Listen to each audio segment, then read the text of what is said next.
I'd like to call the April 10th, 2023 Board of Commissioners work session to order. This evening, as always, we will begin with the Pledge of Allegiance. And this evening, we have one of our residents, Beth Miller, who's going to lead us in the pledge.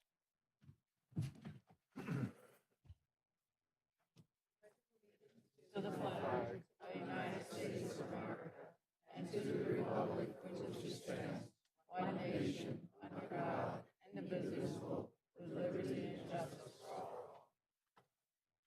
Thank you, Beth. Deanna, will you do the roll call? Denise Hall, President. Here. Catherine Carter, Vice President. Here. Liz McNaney, Commissioner. Here. Martha Similaro, Commissioner. Here. Ruth Damsker, Commissioner. Here. Sandra Zidell, Township Manager. Here. Megan Weaver, Assistant Township Manager. Here. Lauren Gallagher, Township Solicitor. Here. Isaac Kessler, Township Engineer. Here. David Duffy, Chief of Police. Here. Nathan Crittenden, Finance Director. Here. Van Reeker, Zoning Officer. Here. Thank you, Deanna. Lauren, were there any executive sessions? There were. The board met in executive session earlier this evening to discuss matters of litigation. Thank you. Next week, we will be recognizing Jim O'Mara for 5 years of service to Upper Gwynedd Township from the Wastewater Treatment Department, which we're super excited to do. Next up, we have a presentation from the Walters Group. I am going to turn it over to Kim Crowder, who is the director of the Walters Group, and she is going to present us their ideas for 1500 Penbrook Parkway. Kim?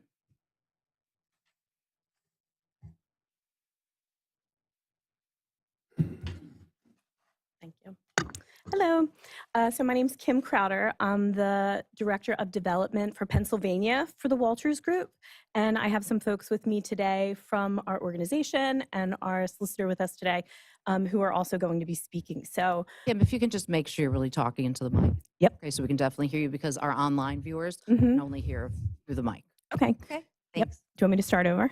Sure, go ahead. Okay, so my name is Kim Crowder. I'm the Director of Development for Pennsylvania for the Walters Group. And I have a group of folks with me today that will be speaking with me, presenting information about the project and about the Walters Group. And so I would like to introduce those people that are going to be speaking with me today. So first I have Joe Clement, who is our solicitor and handles our land development. And I have Ed Spitel, who is our Vice President of Land Development, who's also here with us tonight. So I'm going to first turn it over to Joe, and he's going to make a presentation. Thanks, Kim. My name is Joe Clement, and I just wanted to give some background about the process that we've gone through and how we arrived here today. This has been an ongoing process that has taken us well over a year to get before you. We had originally put a property or tried to put a property under agreement known as 1500 Penbrook Parkway.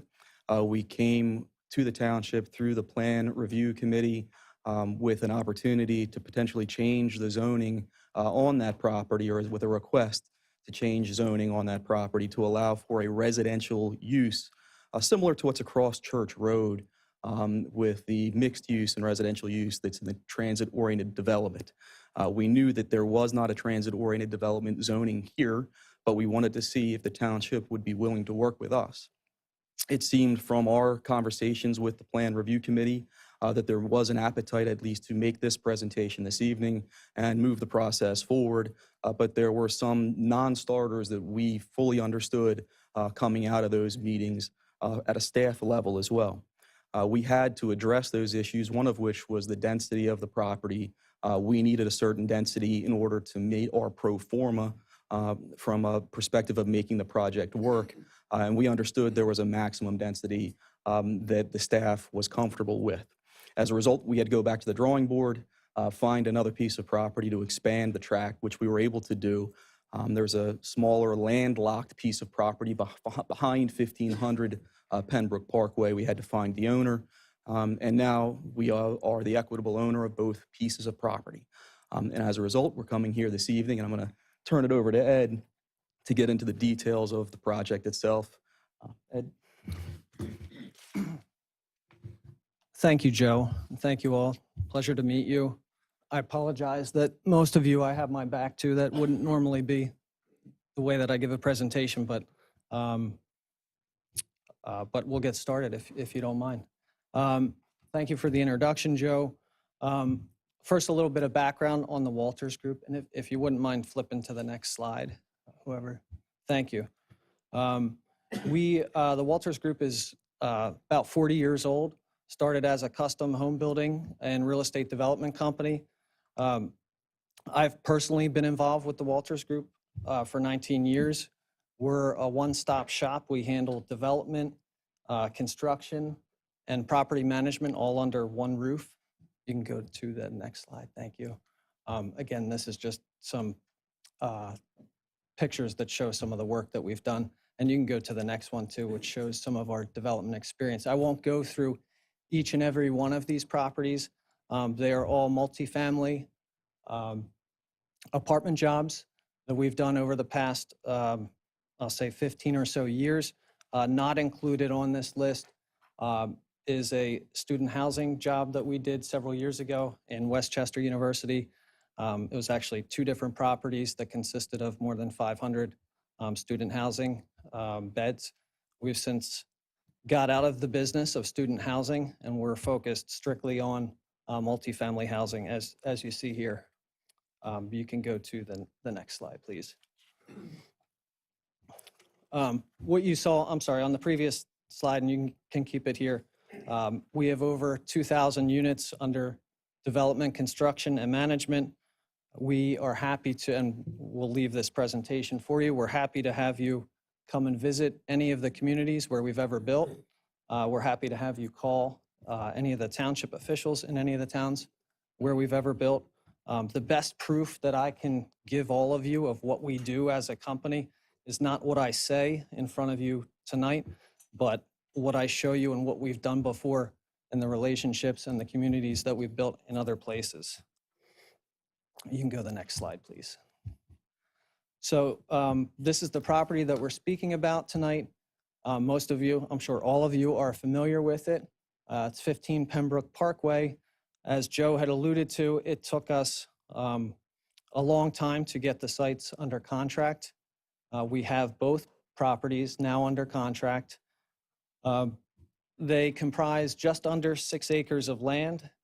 You'll see that to the, well, you'll see the site location, you'll see the proximity to the train. To the left-hand side of what is labeled as site is the railroad tracks. Also towards where it says train, that's a separate set of railroad tracks. We think that this particular site is the perfect example of good planning and zoning policy, meaning a residential development that is proximate to both jobs. As you know, you have a vast amount of jobs in this town, and also public transportation, which gives people access to those jobs. There's a notation on there about $20 million in tax credit equity. The way in which workforce housing communities such as these are funded are oftentimes through the LIHTC program. And essentially what that does is it allows you to harness that type of money to build what is market rate plus level housing, but at rents that are more affordable. Not free rents, but rents that are affordable. And I'll get into how those are calculated a little further in the presentation. On the next slide, please. So this is just a quick example that shows the pedestrian connectivity to public transportation by means of bus, and also at the top of the screen, the train station. We would envision, if all went well here, that we would also add some pedestrian connectivity, because obviously it doesn't make a ton of sense to walk south to then walk north to the train station. And so we would work with the property owners out there and try to establish some sidewalk for that shorter distance. Next slide, please. So what you're looking at here is a concept plan. Just to orient you, the top of the screen, again, is the railroad tracks. The bottom of the screen, as you can see, is Pembroke Parkway. This consists of 60 units in 6 different buildings. And you'll notice that 2 of the buildings are 8-unit buildings. Actually, you won't notice that, but I'll tell you that. Two of the buildings are 8 units. 2 of them are 10, and 2 of them are 12. That's how you get to the 60 units. You also see that just north of Pembroke Parkway there's a standalone clubhouse building. And you can see we've taken a stab at the stormwater management facilities, and you'll notice some of the perimeter buffering around the site. You can go to the next slide, please. So this is the proposed design of the building. It's a building that we've built many times before. What I would draw your attention to here is that technically it's a 3-story building, but it has the appearance of a 2-story building, a more suburban and residential scale to it. If you look at the end of both the elevation and also the actual picture, you'll see windows which are up on the 3rd floor. What that is that's a 3-bedroom unit there, and it's tucked underneath the eaves. And so it allows you to get those, the few that we have, 3-bedroom units, but also have it look like a 2-story, less dense building, less dense than a traditional 3-story walk-up building. The other feature about these buildings that we really like is that every unit has its own front door. It kind of creates a sense of place. In other words, you're not walking down common hallways with your neighbors. There's not a chance for interaction. Like when you get home, you walk through your front door and you're home. And we think that that's a really important attribute of multifamily housing. Also on here, what you probably can't tell is the siding is hardy plank fiber siding. It's not vinyl. It's much more expensive to do, but it looks a lot nicer. It's far more durable. You don't get the seams and you don't get the waviness that you can see in vinyl siding. And I think this is it's not even typical for market rate housing, much less the workforce housing that we're talking about tonight. You also notice on the bottom, the veneer, we can do either stone or brick. And I think that's pretty much it for this slide. Traffic. So we had our traffic engineer do a preliminary study that was based off the Institute of Transportation Engineers, ITE, which is a commonly known publication. And what we did was we took a look at what the other permitted uses are on this site versus what this proposed use that we're talking about tonight is. And the main thing to take away from this is that there's far less truck traffic. There's virtually zero truck traffic associated with this community and less traffic overall than some of the other permitted uses that are allowed here. So in other words, we think that it's a less intense use for the site. Next slide, please.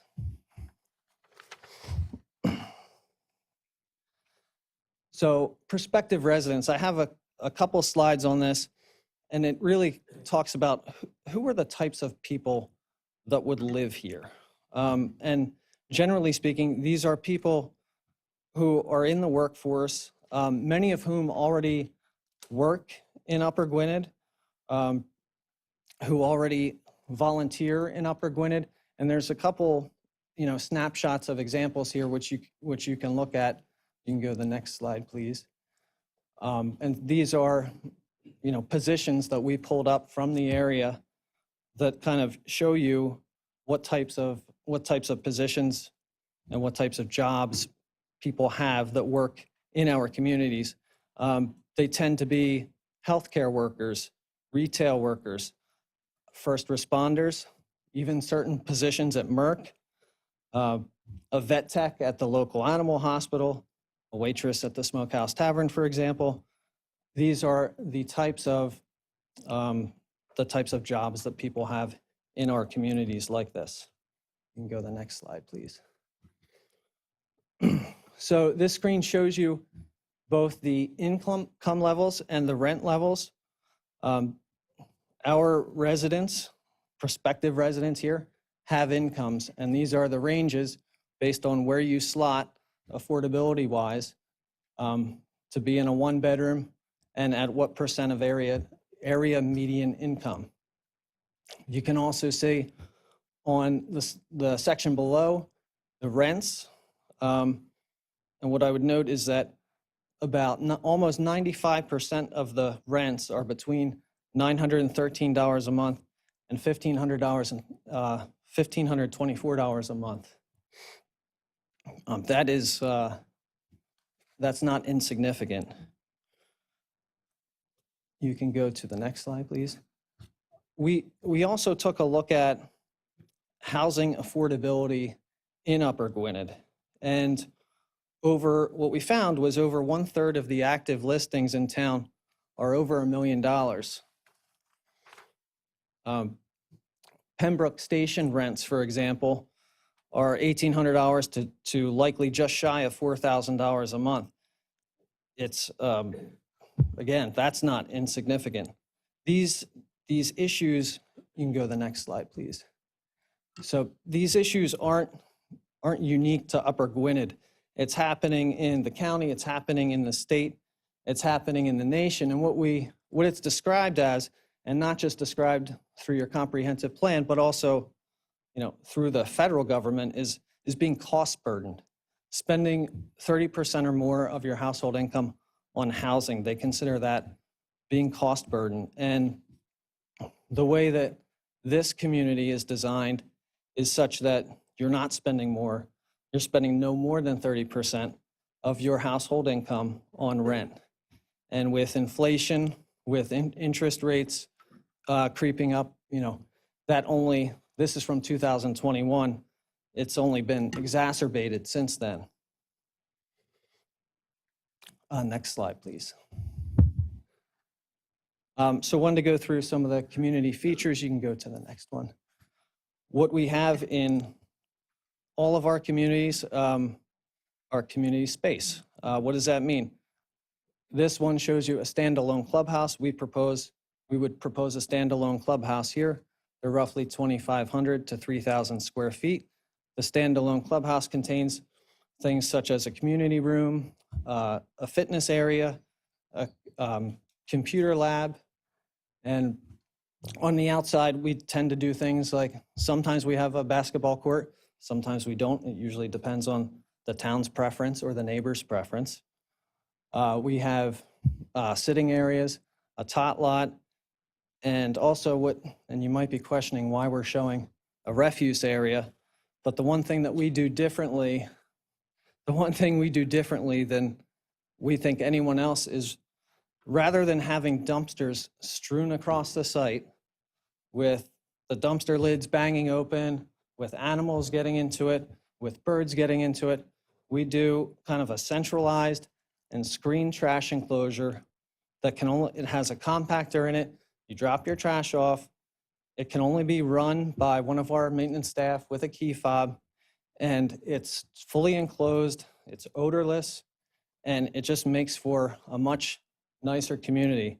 We equate it to when you drive through a neighborhood that doesn't have above ground power lines, and you're like, something looks different around here. I don't know exactly what it is, but something feels different. We feel that way about having something like this, as opposed to having dumpsters all over the place. Next slide, please. These are photos of our actual units. And you can see that we have wood flooring, engineered wood flooring. Oftentimes, when we can, we like to do granite countertops. They're not only nicer looking, but for long-term maintenance, they last a lot longer. It's open floor plan. You can see the nice sized restroom there. You can see a nice sized closet. And you might also be asking yourself, why are you showing me a washer and a dryer? We believe that, there are many workforce communities that have just a room full of gang washers and dryers. We believe, as a matter of principle, that, as a matter of human dignity, that you should be able to do your laundry in your own unit, even if you're in workforce housing, not market rate housing. And so we do that. It costs more money to do. We think it's the right thing to do. We think it's better for resident retention.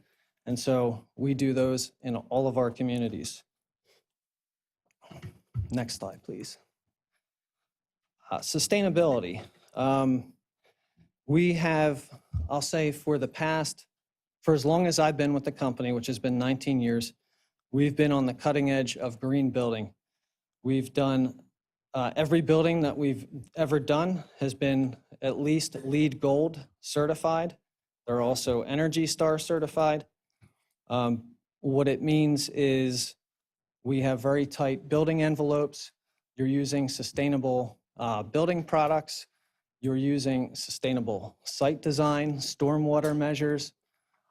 In this case, the one thing that LEED, which is a function of the U.S. Green Building Council, the one thing LEED takes into consideration is you would get points. And again, I think it would get a community like this to a LEED Platinum certification, is the transit-oriented development nature of it. So having some density and having units proximate to public transportation, that's also a consideration of LEED.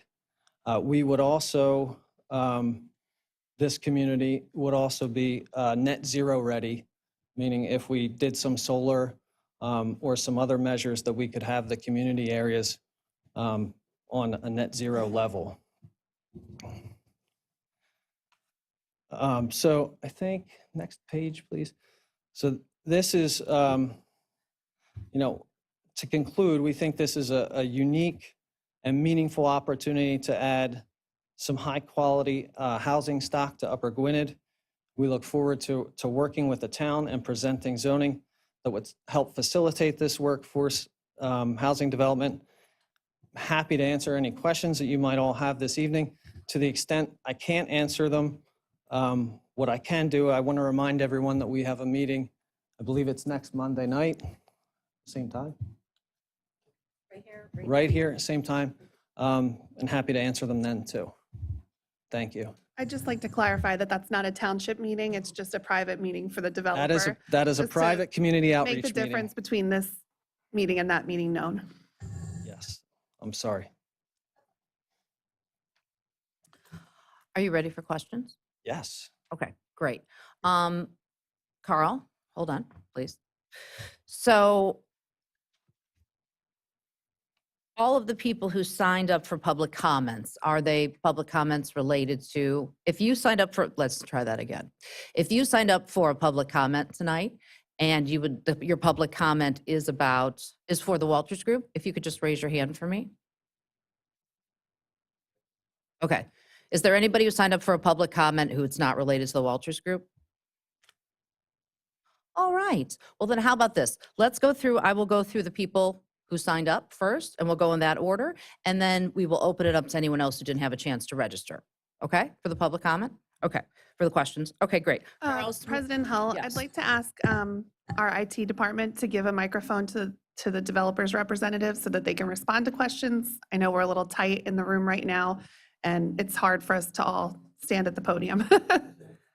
Yeah, there's also a microphone you can use here on the table, just so you know, and then he'll give you the one that, okay, great. That'll make it a lot easier. Great. Thank you. So Carl Smith, if you wanted to come up to the podium first, just state your name and whether you are a resident or not. Thank you. I'm confused on the protocol. So I'm asking a question or I'm giving my public comments first? This section is for the questions in regards to the Walters Group, in regards to this presentation that we just saw. Okay, so I have two, all right, I am a resident. So the first question I have is for this gentleman, which was to explain give me a clear definition of what the difference is between market rate housing and workforce housing. These are new terms for me. Sure. Market rate housing was on one of the screens that I had showed you. Pembroke Station Apartments, for example, is market rate housing, and the rents of that housing were between $1,800 and call it close to $4,000 a month. The affordable housing is based on your your household size, your median income level, and where you slot. If you see on the the percentages, whether you're 50%, 60% area median income, those are your income levels, and then your rents are based on that being no more than 30% of your household income. Does So that answer? that's controlled through the government. It's not. I wouldn't say it's controlled through the government, but it's through the LIHTC process. So it's offset by some other entity other than the tenant. It's Yes. Okay. I get it. That's fine. I don't want to make it. Could you maybe explain, I'm sorry to interrupt you, Carl. No, I'm fine. Could you maybe explain the process of how you would go about getting renters, like what the process is for that, the application, Sure. application process? Thank you, Commissioner Carter. Yes. Sure. We have, when someone applies, we have, our management company will field the application from them. It goes through a vetting process that involves our management team. It involves a third-party company that goes through it. And oftentimes, usually in this case, PHFA would review all the applications. And, you would verify their income. And, it's an onerous process. It takes many months to get through, but it goes through what I'll say about three different layers of examination until you can find if somebody qualifies. Usually, I'll get you the exact answer for the next meeting, but it's, you usually get a large number of applicants and a very small amount actually qualify. Many of them are over income. We find a lot of folks are just over income, but they still want to live in a community like this, and they just have too much income and they fall out. How long is the wait for most of your communities?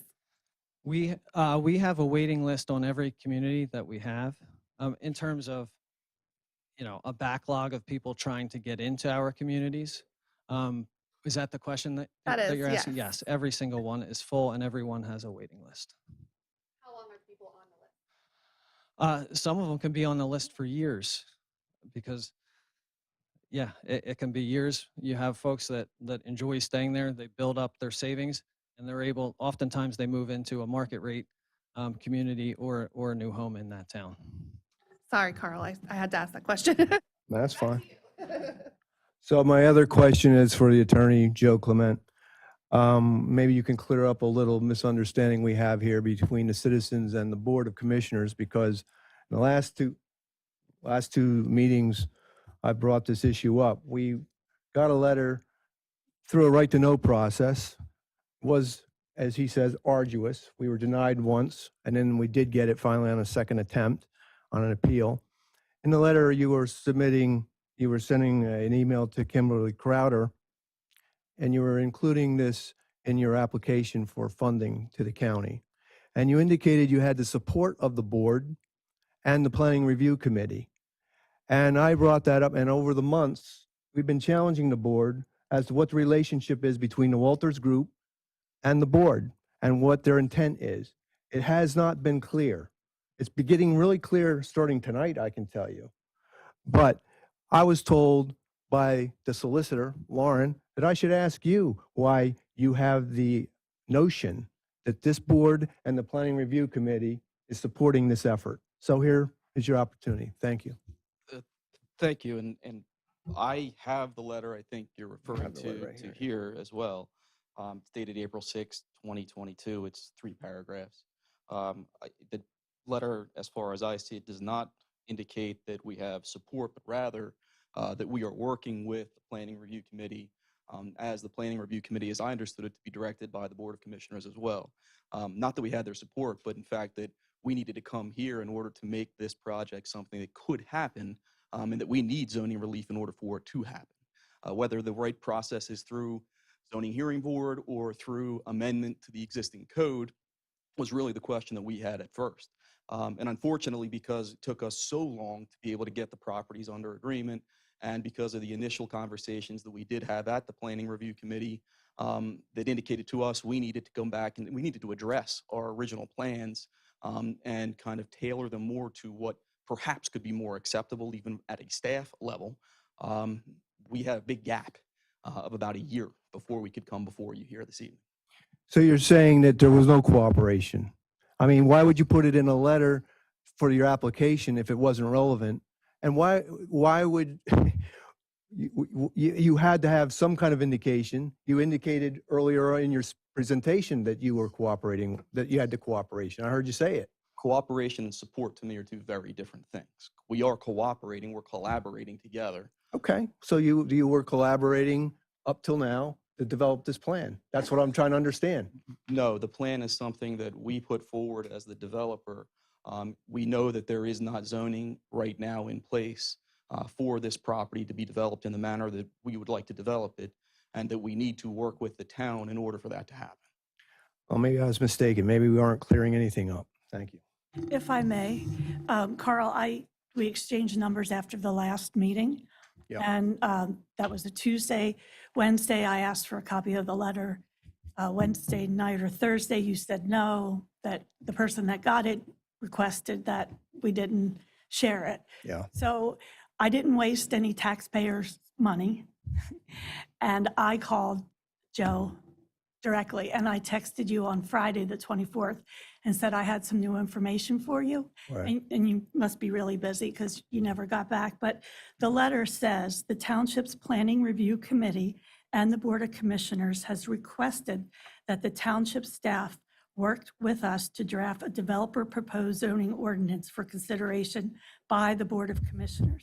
So what Joe said and what this letter to me means, now that I have a copy, and I haven't shared it with the rest of the board, hasn't seen this yet, that means that when I went to the PRC, and as you know, 2 commissioners were there, they're working with the Walters Group to get the zoning, the wording right so that it fits into Upper Gwynedd zoning.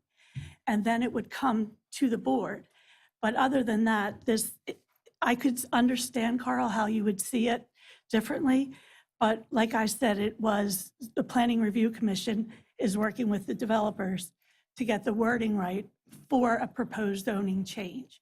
So it never had any of our support, like I've been telling you for months, never had that. It's really concerning to me that you have a board that seems so in the dark with such a big, important issue and seems very intent on keeping us in the dark. That's the frustration. That's why we're here tonight, and I explained that to you. Yeah, well, it's late in the process. I've been here for a year asking for clarity.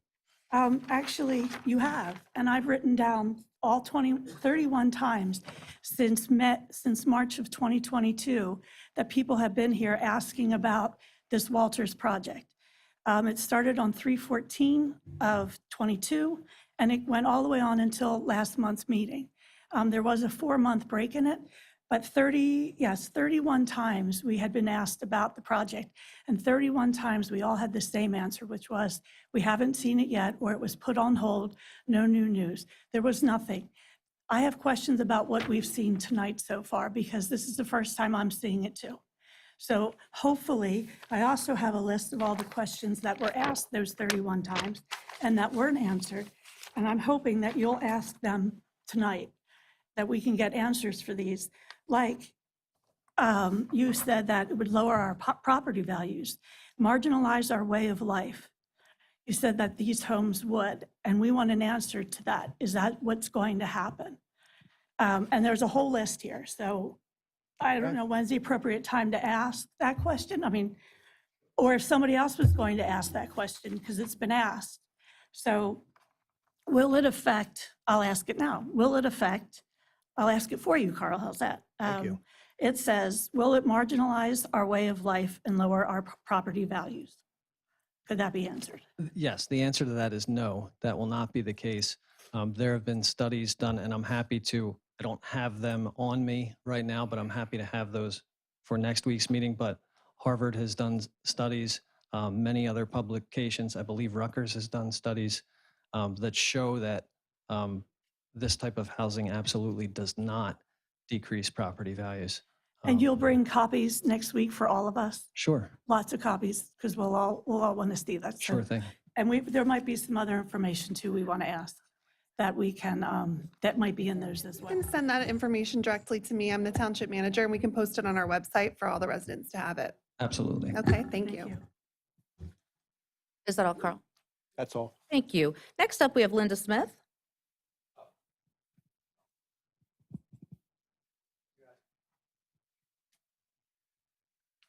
Hi, Linda Smith, 815 McIntosh Way. So we're just asking questions, then we come back up for a public comment. Is that the Well, process? anything related to the Walters Group, we're going to do right now.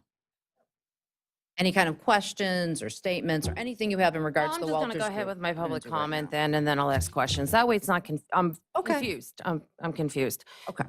So I have some comments and questions this evening. The first, I'd like to ask Commissioner Hall, Commissioner McNaney. The Pembroke Parkway project poses a major change to our township. That is obvious. It's going to change. As I recall, in your 2017 campaign for election, you stated that you wanted to make an already great community an even better place to live. So how is this going to make my life or the lives of my neighbors better? You were elected to serve in the best interest of the current residents, property owners, and voters of Upper Gwynedd Township. So how does this proposal accomplish that objective? And when it comes to I'm sorry. Go ahead. When it comes to affordability, Upper Gwynedd does not have an excessive inventory of unoccupied homes or apartments, which would indicate that there is not an affordable housing issue. Some months ago, Sandra Zedell there responded to questions regarding the number of low, moderate U.S. Census tracts that were in Upper Gwynedd Township. The answer given by Ms. Zedell was that there was none. So I'm curious exactly who in Upper Gwynedd is this project designed to serve? In the Walters Group, can you address that question? Sure. What I had highlighted in the presentation was we believe that it serves people who already work and volunteer in your town, the types of retail jobs, people in the school district, people that work here in the municipality that have to drive a very long way to come to their jobs. So we find that a vast majority of our residents that move into these communities already work in the same town. So it's other residents. I've already stated this. When my husband and I first got married at 23, we lived in Willow Grove. We couldn't afford to live in Upper Gwynedd. So we worked hard, and by the time we were in our mid-20s, 3 houses later, we were up here.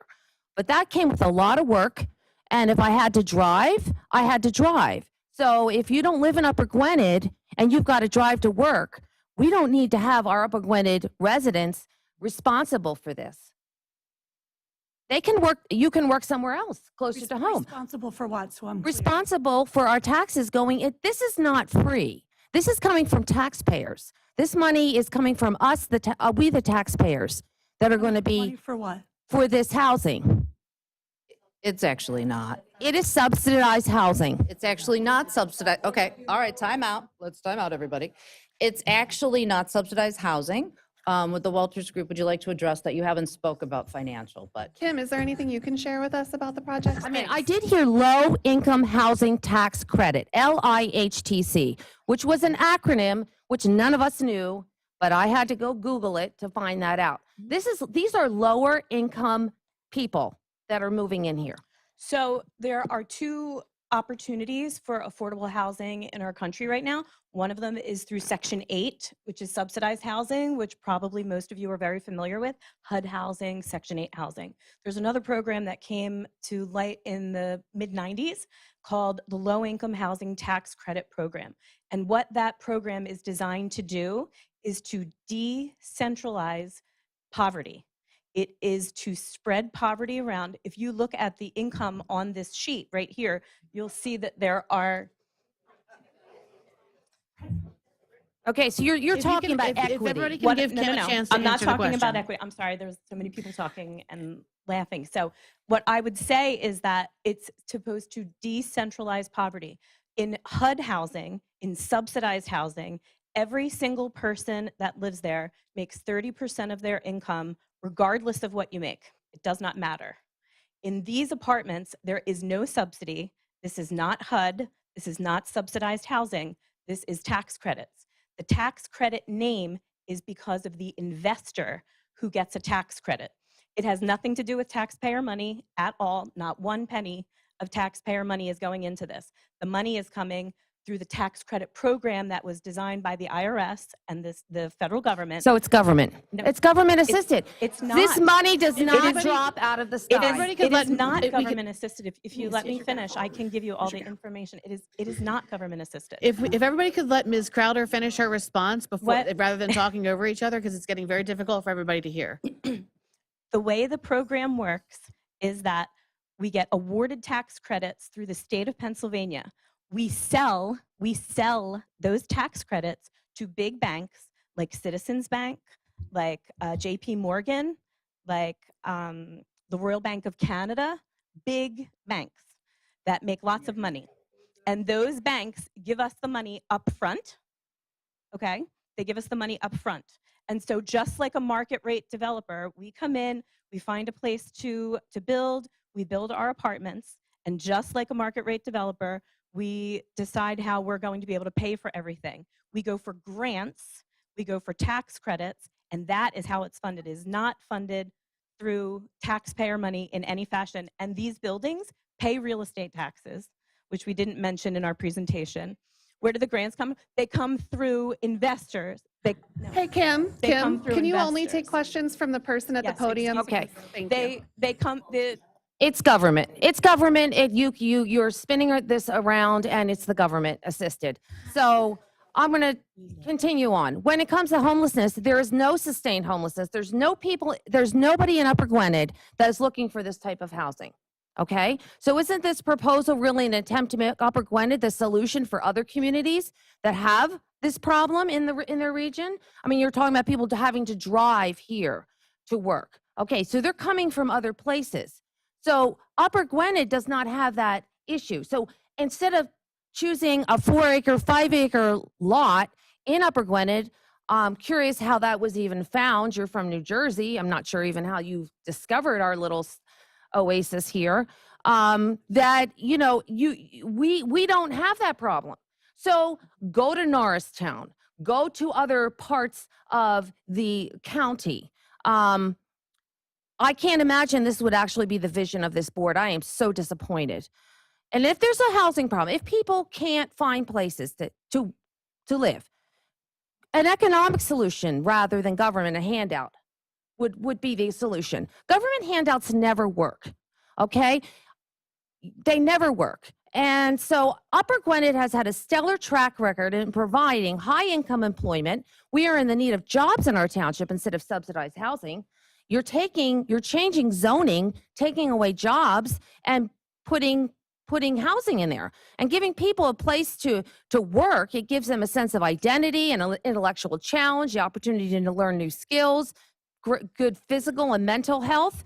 So instead of taking the job opportunities away by changing the zoning, give people the opportunity to work and earn their living.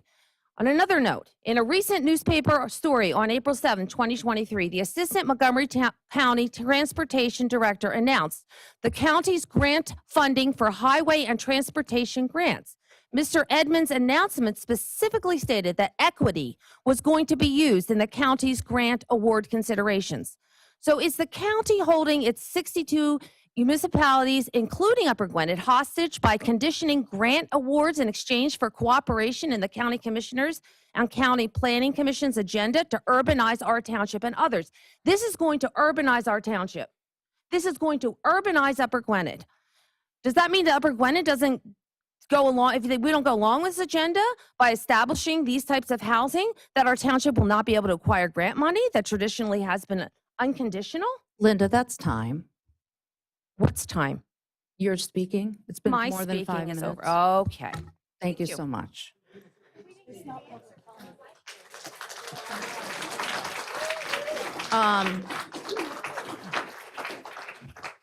Don Ham, you're next.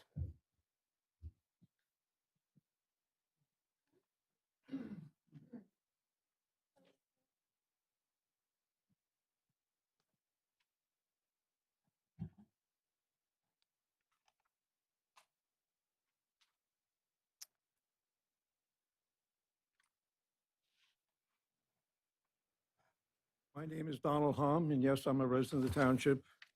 I've lived here for almost 50 years. I've gone through these conversations before. We were told by Montgomery County and the federal government that we needed more affordable housing. So we gave up 2 horse farms. We put in manufactured homes. Their mortgage payments, in most cases, are very comparable to these. They can own one of them. They don't have to rent. They can build up for their future. I have a couple rental properties within 3 miles of this property. The large one is larger than their big one. I charge $1,400 a month and pay all utilities except electric. And they have the municipal swimming pool included in their membership. The smaller one goes for $1,100 a month for all utilities except electric. So I'm going to be able to raise my rents. We're not helping people with their own tight budget. I'll probably lose the tenants I've had for a long time who are very happy. They own private yard, they have private parking. They're going to lose it. Also, realtors that work here in this area have told me my property is going to go down. Well, the property I've held for almost 50 years is one of the keystones of our financial plan. I'm going to be asking to have my couple acres turned into this kind of housing to take care of my kids and grandkids. And I live on a nice little cul-de-sac. My neighbors are going to be very unhappy. We're going to lose a large portion of woods that I own, that have deer, geese, all kinds of other animals and birds. And it's solid woods. We've left it that way because we like it. We consider it our backyard, but it's a separate lot. We'll knock down our house and come to the Walters Group or somebody else and see what we can get for our kids and grandkids. I'm 80. I'm worried about my estate plan now. And you're hurting it. You heard it with the manufactured housing, and I didn't complain. We made compromises with the township over what the traffic conditions would be. They've been violated. I didn't complain. We have written agreements with this council, not your previous people, that traffic would be handled in certain ways and there'd be restrictions. The people who moved into manufactured housing didn't like that. So they put up gates and they're never open. I don't want you changing this township over and over to take away what we have lived with. I don't want a township that's run by people who say, well, we can't talk to you about that right now. I used to be able to come to a council meeting and have a conversation. I can't anymore. I'm considered the enemy. There are confrontations. There are arguments. We are a small, tight-knit community. That's what we voted you folks to take care of. That's what we want. These folks are not here because they don't like television. They're here because they're teed off. You will give us a reason to replace you. I respect the fact that you work here. I respect the fact that you volunteer. I know you don't get paid, but you get paid with our respect. Please don't throw it away.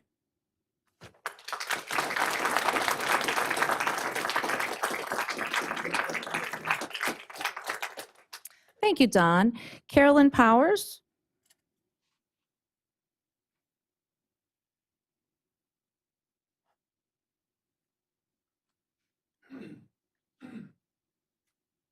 Good evening. My name is Carolyn Powers. I live in the township. I had a long speech, but Don basically said everything I was going to say about breaking trust. You know, your job was to make sure our township is great to live in. 97% of the people here in this township love living here. I mean, based on your survey. My husband and I, just like Linda and Carl, we had to work to move up to here, to Upper Gwynedd. It was a goal of ours. And I am a teacher, just so everyone knows. I'm also a real estate agent, so everyone knows. I know what's going to happen to property values, but I have some specific questions for the Walters Group. What's your research that's been done on crime with buildings like this, with properties like this? And how about this? I'm sorry, because we were Maybe you figuring can this just out send as it to we me go. because I've been doing my own research, but I'd like to hear yours. Carolyn, could you ask all of your questions and then we can have them respond to all I of just them? have 2 questions. We'll do it one at a time. Crime first, please. Carolyn, can you ask them both the Crime in questions schools. you have? Sure, those are both very good questions. Mhm. In terms of crime, our crime, it's no more than any other development in town. Okay. We have in every single development that we own, which was on that list of communities, Okay. we maintain a log of every single police call to our communities. Okay. And, you know, we see what they are. We sit down with the police chief in every town Mhm. every single year. We review our management practices. We Okay. review what they're seeing, and we react accordingly to, you know, if there's a bad tenant, and you can have a bad tenant in a market rate community, just as you Okay. can a single family home. But if we have a bad tenant, we use, you know, all the power of the law to evict them. Are you But- familiar with the town center in King of Prussia? I'm not. You probably should talk to a lot of the police force there. I've been in contact with a lot of police officers this past week, having many of them as our friends, and then them relaying me on to other people. It's not a LIHTC, whatever glossy word you used. It's not that kind. It's actually high income, and people are coming from the cities. They're calling King of Prussia now an edge city. Are you familiar with that term? I can guess what it Okay. is now. It's an edge city, and what people do is they come in and they make whatever money they make from Philly or wherever they're coming from, wherever, could be anywhere, and they're paying their rent for 3 months, and then they're kicking them out and they refuse to leave. The amount of crime is horrific. Several police officers I've spoken to in King of Prussia said they have more crime activity there than now at the mall. You know, Girls look, getting attacked, getting into their cars. I'm just The- curious if you've, No, I'd like we- to see we statistics. don't. We have our own statistics, and I invite any of the Please elected share them with officials me. here I would love to please- share them with all my friends. Keep Just going. let me finish. Keep going. I'm inviting the elected officials here to call any of the elected officials or police chiefs in Mhm. any of the other towns. I'm pleased to provide that information to you. But what I will say to you is that in a lot of communities, whether market rate or otherwise, the quality of the tenants that you have and the issues that you have, Mhm. the management company, and we are our own management company, these communities are only as good as you manage them. Sure, you have a bad egg every now and then. Okay. Like I just said, if we do, and the law is on our side, we evict them. But we have not had the experiences that you're referencing. Yeah, that's great. How about School-age schools? kids, right? Which school will these children go to? Which elementary school? I'm not sure if Kim knows Oh, what school. okay. I I'm a know- teacher. I work in the North Penn School District. I've been there Okay. for over 30 I know years. it's a very large school district. I know you have 13 elementary Very schools. transient, yes. If the question was school-age children per unit, which I'm sure somebody here has a question on, I'm Okay, happy to answer okay. that. I'm surprised you haven't done that research. We do it in all of our communities. We keep track of every single school-age child. There's also studies out there for it, but the number and our numbers are consistent with that. It's about 0.75 school-age kids per unit. So when you divide, there's 12, K through 12 or 1 through 12, it equates to a couple children per grade, which in most cases is insignificant. I would Right, did you have any beg other to differ. questions? Just more about the schooling. I mean, when you get that report to us or the information, you will also take into consideration the teacher shortages across the United States right now? Thank you. Thank you. Next up, we have Corey Lippert. Oh, okay. But you don't right now? Okay, thanks, Corey. Next up, we have Steve Kiefer.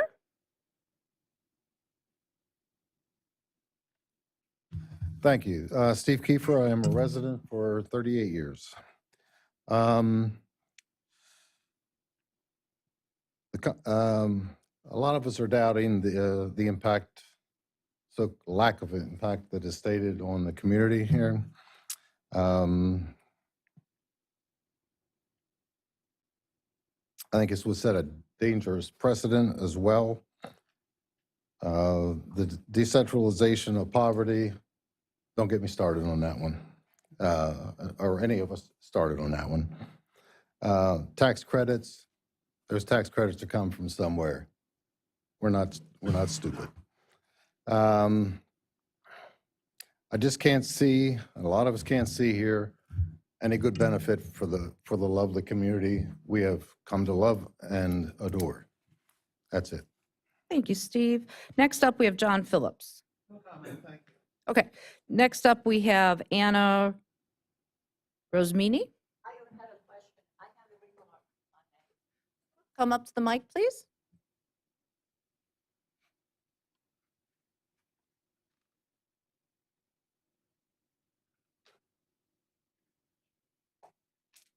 My name is Anna Rosmini, and I'm a resident of Upper Gwynedd. I'd just like to say that I'm extremely disappointed with the propaganda that you, the board, and the Walter Group is trying to feed to us. We are intelligent people. This is nonsense you're trying to give to us, that this is good for us. It's not. It's not. We don't need that. We have a great community. And I really don't appreciate that. And I do hope the two of you that are up for election will not be here next year. Because you're not good for Upper Gwynedd. You have an agenda that we do not know. At some point, I suppose we'll see what the agenda is. But it's not good for Upper Gwynedd. And I am really angry about that. I am a resident. What happens in this township, I should be aware of it, and I should be given honest information, know what you've been doing. That is all that I have to say. Thank you. Thank you, Anna. Okay. Did anyone else have a comment regarding the Walters Group that they would like to make? Ma'am, can you come to the mic and can you state your name, please? And if you're a resident or not? Can you go to the mic and do that? Just tell us your name and if you're a resident or not. My name is Karen Varillo. I am a resident of the Upper Gwynedd for 19 years. All right. I have a question. I have maybe two. Let's see. My first question about your units and your tenants. You had mentioned that there is a long waiting list. Those residents that are on waiting list, are they already slotted for this building or these buildings if they are built? We don't have a waiting. If you're asking, do we have people on a waiting list specific to Upper Gwynedd? The answer to that is no. We're nowhere near that point in the process. Okay, well, somebody had mentioned waiting list. Yes, in the context of the other communities that we own and manage that are on the screen right now, yes, we have waiting lists for all of those. Okay, all right. My second question then is the tenants that you do accept, are you required to have quotas for homeless people or unhoused, whatever the term is today, mental sickness, AIDS patients? I'm not aware of any quotas associated with that. No quotas, nothing that you know of. Okay. Okay, that was what I wanted to find out. Thank you. Who is another person? Ma'am, if you want to come up and just state your name and if you're a resident of Upper Gwynedd. Pat Graham. I live in North Wales. So you're not a resident of Upper Gwynedd? I'm sorry? You're not a resident of Upper Gwynedd No. Township? No, I'm not. Okay. But I'm listening to what's going on here, and it's not the be-all, end-all that they're saying it is, Section 8. Section 8 and all of this. North Wales has Section 8 and subsidized housing, and it doesn't work. And the residents have to put up with it. And there is crime, and these homes go up for rent or to buy, but they keep the Section 8. So I'm sorry, I have to stop you. These aren't Section 8. They aren't subsidized housing. Right. Kim explained that a little bit earlier. maybe at the end, we can ask her to explain it again if other people aren't clear on exactly what it is. It is a different kind of housing that we're not used to, but it is not subsidized. It is not Section 8. It's more like rent-controlled apartments, where there will be Right. some people who will pay significantly more than other people, but they will Right. all have the same type of apartment. And I'm aware of that, and I've had experience with something. My family has had experience with it. Okay. And you can't get them out. If you Are you say- talking about Section 8? Yeah, Section Okay. 8 or subsidized housing or whatever you Got want to it. call Okay. it. Great. You Did know you what? have anything else tonight? If they you wanted don't behave, you just can't get them out. Okay. No, there's nothing else. Okay, thank you. Is there anyone else who'd like to make a comment? Go ahead, Dan. Sorry, I will get to both of you as well. I have a two-part question. Your name? One for the board. Name? Oh, I'm Dan Wallace, 848 Girard Avenue. Thank you. In the township. The first part of the question is for the board. I understand there's some requirement to have a certain amount of acreage for industrial zoning in townships. Will this change have any negative effect on the amount of, every township in Pennsylvania is required to have residential and industrial and so on. If this is changed, will it have any negative effect on the township regarding that requirement? And I don't know if it's a state requirement, maybe Van or Lauren would shed some light on that, but that's the first question. And the second question, specifically with the Walters Group property, I understand that property may be a part of a condominium association. And do you have any comments on getting the condominium association approval? Does that have any relation to what you're doing if you go with a text amendment or a zoning change? Those are the two questions, one for you guys and one for the Walters. Thank you. Sure, and I'll answer your first question. I'll let Van fill in any blanks. We're not required to have a certain specific acreage of any type of specific zoning. We are required to provide for reasonable use of a variety of uses within our zoning code. If the board were to change this, the zoning of this property, I believe they would still comply with any requirements as far as the diversity of types of uses. And like I said, I'll let Van supplement that response. Thanks. I would agree, and I would just say that there's over 1,000 acres of industrial land in Upper Gwynedd, another 300 acres of professional office, so that we're talking about 5.7 acres. So even if there were a ratio, which there is not, and I agree with Lauren, this would have virtually it would have no impact on the outcome. Thank you. That wasn't for us. Go ahead. Right, and to the second part of your question, yes, there is a condominium association. Part of this property, the larger parcel, I'll call it, is within the condominium association or in the condominium. The smaller parcel is outside of the condominium. It's just almost a landlocked piece. But there are issues with respect to the condominium and working through those issues to make sure that this use, if there were zoning in place to allow for it, there would be private issues with respect to the condominium that need to be worked through as well. Great. Was there someone else who had a question? If you want to come to the mic? Yes, yeah. And tell us your name and if you're a resident or not. Excuse me. I'm a resident, and my name is Carolyn Reyes. So I just have a couple of questions. Who is fundamentally going to be responsible and manage this property? That would be us, the Walters Group. Okay, so how long, if someone is to move in there, how long will they stay there? They can stay there as long as they like if they still qualify.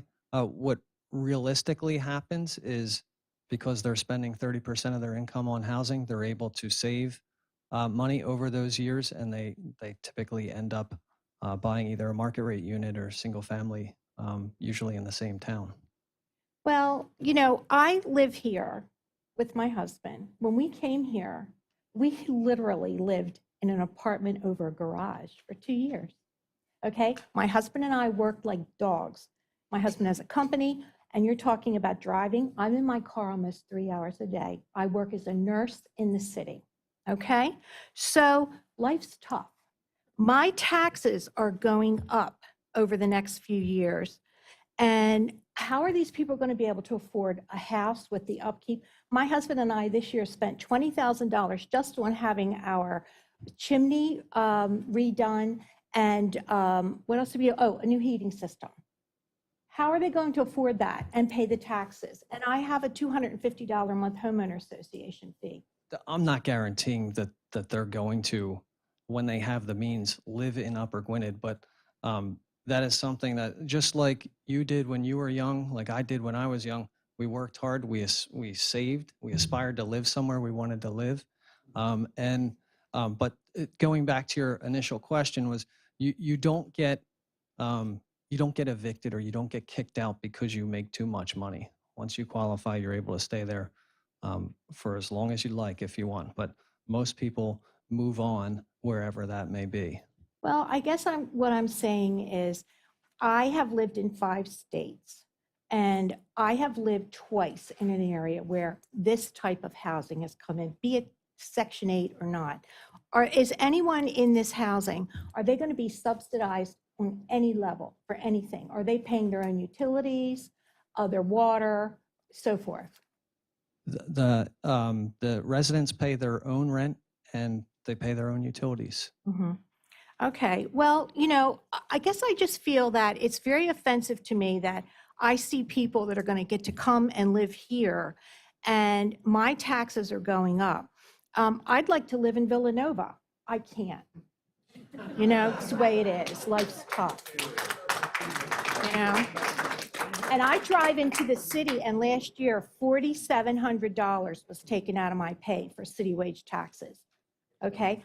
I pay $3,000 a year to park, and now I'm spending $500 to $600 a month in gas. Thank you, President Biden. Carolyn, do you have anything No, but I'm else? just saying. Do you have any other questions? These are my questions. Why do they feel like, are they going to be putting these housing projects up in Glenside and Radnor and Villanova and Gladwin? Okay, We all thank know you. what this is Carolyn, about. thank you so much. Thank you. We all know Who what else would like to make, ma'am, you're standing up in the back. If you could come up, please.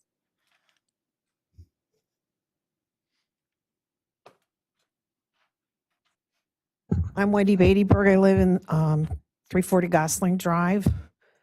The very beginning of the presentation, how many units did you say this was? Oh, this community that we're talking Mhm. about, 60 units. 60? 60, Okay. yes. Didn't it start at 44? I believe it might have. Can Kim answer this question? Kim or Joe, you seem to have the, great. Yes. So, yes, we had been batting around. Part of the reasons why we didn't come in front of formally come in front of the township is because we were still working on what exactly the property was going to entail, how it was going to work, how many units we would have, and all of those things. And I'm sure that you can imagine, as we've all been talking about, lots of costs going up, trying to determine how to be able to make the project work, we needed to find a way to make more units work. And so we came up with a plan to make the project stronger, and we did increase the number of units while we were planning. That's one of the reasons I said, like, we didn't come in front of the township or the board formally, because we were still kind of working out how the project would work. So how much of an acreage increase is that from the 44 to 60? So we were at 4.14 acres and we added an additional 1.6 acres. Okay. I just am concerned about a comment somebody made here that you said it's just a couple kids per grade when you start putting all these kids in. I also work for the school district. When you put a couple kids in every grade, you've overwhelmed the school. You've overrun the classrooms. You just spent millions of dollars redoing Knapp Elementary School. We're short 2 classrooms. We need 2 more classrooms. Every child that moves into this area will go to the same school. You're not going to split. Some go to one school, some go to the other. So if you have 60 units and 0.75 children per, that means you're going to have a minimum of 7 more kids per grade. That's 49 kids added to one school. I don't know how you can do that, because you're not just taking one classroom or 2 classrooms, you're increasing every classroom. You really need to look at this, because I can't imagine that many children. It affects a lot more than just one teacher having one or two children in a classroom. You're going to have lots of kids added to every classroom. Thank you, Wendy. Was someone else over here on this side? Okay, please come. And then I'll go to the other side. Sorry, I've been kind of doing this one first. If you could just say your name and if you're a resident or not. Hi, my name is Samuel Wampel. I've lived on Allentown Road for about half of my life. I worked for a contractor that took bricks from that area we're talking about because there was a brickyard in that location. Have any of you thought about contaminants to the ground in that area? Has it been tested? Or is that something that's been overlooked in changing this over to a residential area? That's a great question for the Walters And Group. just so the residents in the room know, this is the first time that the Board of Commissioners have heard this proposal or anything about it from the developers. So these questions are great questions to bring up, and it'll allow them to answer it now. But it's very preliminary in the process, and I wanted to say this earlier, that it could take a very long time to get through this process. There will be a lot of opportunities for you guys to come and ask questions. But if the developer could answer that question, that would be great. Yes, to your question, we have done environmental studies on both of the lots. We've done a phase 1 on both lots. We've done some additional phase 2 testing on both lots, which include soil and groundwater. I believe off the top of my head, we're waiting for the results of some of those to come in, but we'd be happy to share those with your township engineer and elected officials. Great, thank you. Do we have, on this side, does anyone in the black, if you want to come up? Which one?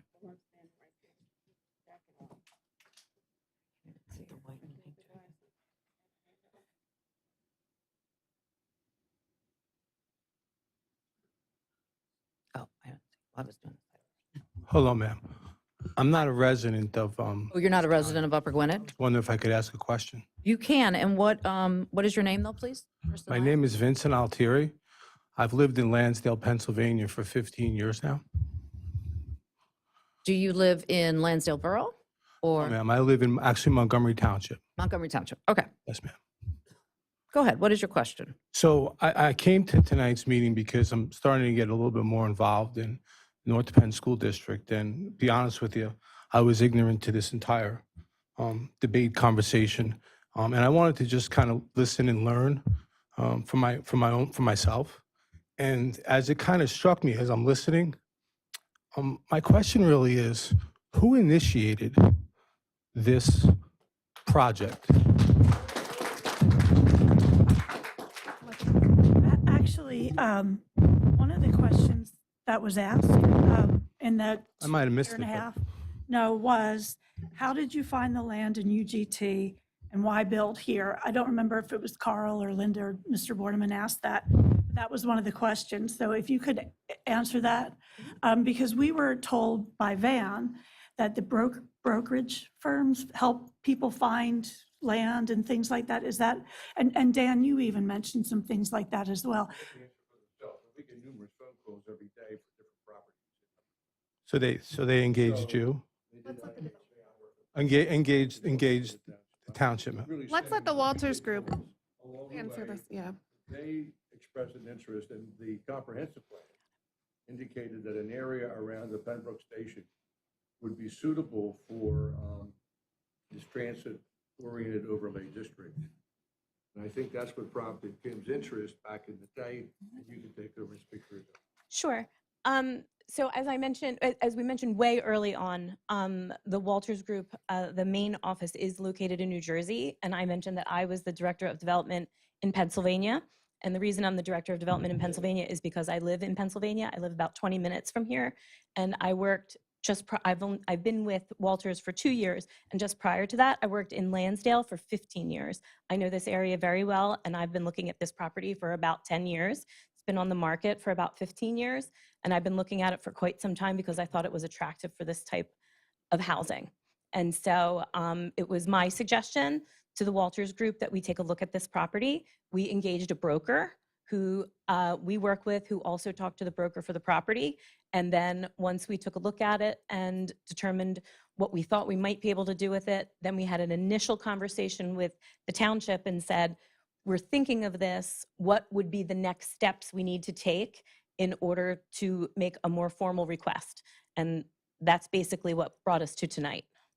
Thank you. And, you know, the last thing I'd want to do is make assumptions, but it seems to me the decision's already made, and I wish everyone well, so. So that is the farthest thing from the truth. Good. So this is, as our manager, I think, just said, this is a very preliminary stage. We have something called a PRC committee, which is called Plan Review Committee. And what that is that's a brainstorming session that we provide as a service to anyone who's interested in developing an Upper Gwynedd. So at those meetings, once a month, we have 2 solicitors, we have a manager and assistant manager, we have 2 engineers, we have 2 commissioners, we have a fire marshal. And what happens is they come with their ideas and we give them feedback as to what could work, what couldn't work, what to consider. It's a truly creative process where we're bouncing ideas back and forth. And what's great about it is there's no pressure. Nothing is set in stone. There's nothing that happens in that meeting that is going to be official and now we are going to move forward with, and now we are going to tell the whole world that this is happening. Rather, it's a place to come and to vet their ideas and to keep working on that. Some developers come to that PRC maybe 5 times. Maybe they have big breaks in between. Sometimes they completely change their ideas throughout the process. So yes, they have come to PRC and then they had to stop because as Kim said, they were having a really difficult time securing the property and they had to make some changes and then they had to get more property and that was so there was a pause where they weren't even coming to PRC. So we were sharing that this was that they had come to PRC, but we weren't giving any details because there weren't any details yet, really. They were talking generally and we were, like I said, giving feedback. But if anything that they said was set in stone, that whole process wouldn't work. And we believe that's the way that we can have the best development in Upper Gwynedd, because it gives everybody that chance to really collaborate, but not on an official setting. Does that make sense? Yes, and on a more positive note, I appreciate the dialogue. From the school board meetings that I go to, I'm given 3 minutes to speak, and I really think this is a healthy dialogue, albeit, you know, I'm not going to say my assumption again. I appreciate your answer. Thank you very much. Appreciate it. Thank you. Was there anyone else over here? I've kind of been ignoring this side with if you want to start with the green. Hi, my name is Patty Fakish, and I am a resident of Upper Gwynedd Township for 46 years. Earlier tonight, you mentioned a zoning, giving the group help with changing the wording of their zoning application. Are you telling me the board is helping them reword their application? No, staff. Staff are. Our staff, Upper Gwynedd staff? It's not, go ahead. The applicant submitted an application for a text amendment to the zoning code. And they presented that initial draft of a text amendment to staff. And there was. At the PRC. Which I was just talking about, the creative process. It's a staff meeting that's held, it's not a public meeting. And at that initial meeting, staff expressed some concerns regarding density, which Mr. Clement talked about.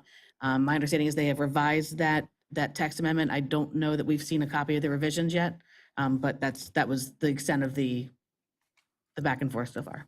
So you're telling me the township is not helping this group reword an application for zoning change to be more favorable for them?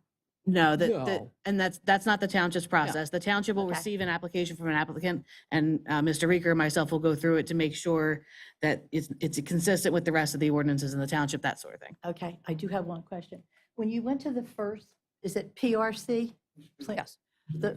When you went to the first PRC, did you already own the first piece of property? No, at that point, we did not. Okay, and when did you buy the first piece of property? Officially, it's under agreement as of about a month ago. So you've been doing all of this without owning any of the property? That's right. And how about the second property? I would say it's been under agreement now for, don't quote me, I'd say 3 months or so. Okay, thank you. Thank you. Did you want to speak in the doorway?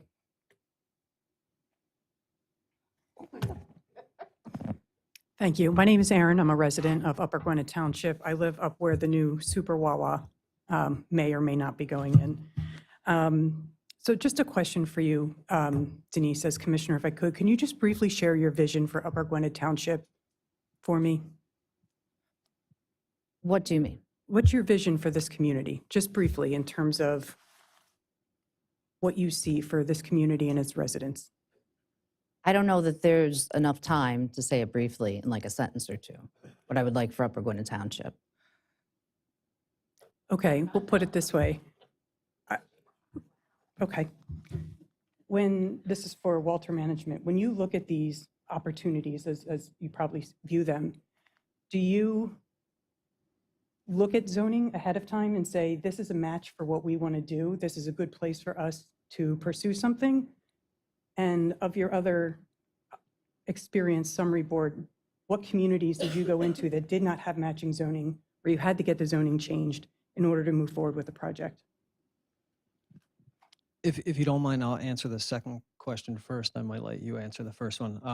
In my experience, I'm going to refer to the list up there. I'm not going to go through it list by list, but I'm going to say that 90 to 95% of those we had to get the zoning amended, either by a zoning amendment or a redevelopment plan specific to what we've done. And were there concerns from residents? In some towns there were, in some towns there weren't. For the most part, I would say no, there weren't. But as I look at that, yeah, like Howell Township, for example, how because of other issues, there was some public comment. But for the most part, no. Okay, great, thank you. You're welcome. So what does the board do with this type of feedback? Do you, I know this is early stages of the process, but it seems to me as somebody who's new to this and I live here, there's a lot of concerns. And the reason I asked you why, like what your vision is for this community, is because I think there's a vision misalignment between what the residents see their community as and maybe what the board wants the community to be or aspires for the community to be. And I think sometimes when you have that vision misalignment, this is when these types of situations occur. And that's why I asked you that question. And so I guess, what are you going to do with all the feedback that the community is sharing with you tonight? Because I hear a lot of concerns and some of them are very valid concerns. Right. I mean, that's why we're having the presentation now, because we want that feedback. But what do you do with it? Well, we listen to it. We try to get answers for the questions. We try to bring the problems that people are bringing up to the appropriate experts to see how they could be remedied, possibly. We have a whole lot of discussions. We have a lot of conversations, and we have a lot of meetings. We have a lot of public meetings like this where we can keep vetting it out with the community, and we can keep giving out as much information as possible, because what tends to happen is that a lot of rumors happen when people don't know the exact facts, or a lot of assumptions are made. Like, for example, many people assume this is Section 8 housing. And so in their head, it can be nothing but Section 8. And so all the limitations of Section 8 are all that they can see. And so they won't listen to any facts about a different type of housing. So that's just one example, though. But this is absolutely, they're not going on deaf ears. I mean, that's something, the community meeting that they're having next week, we started that.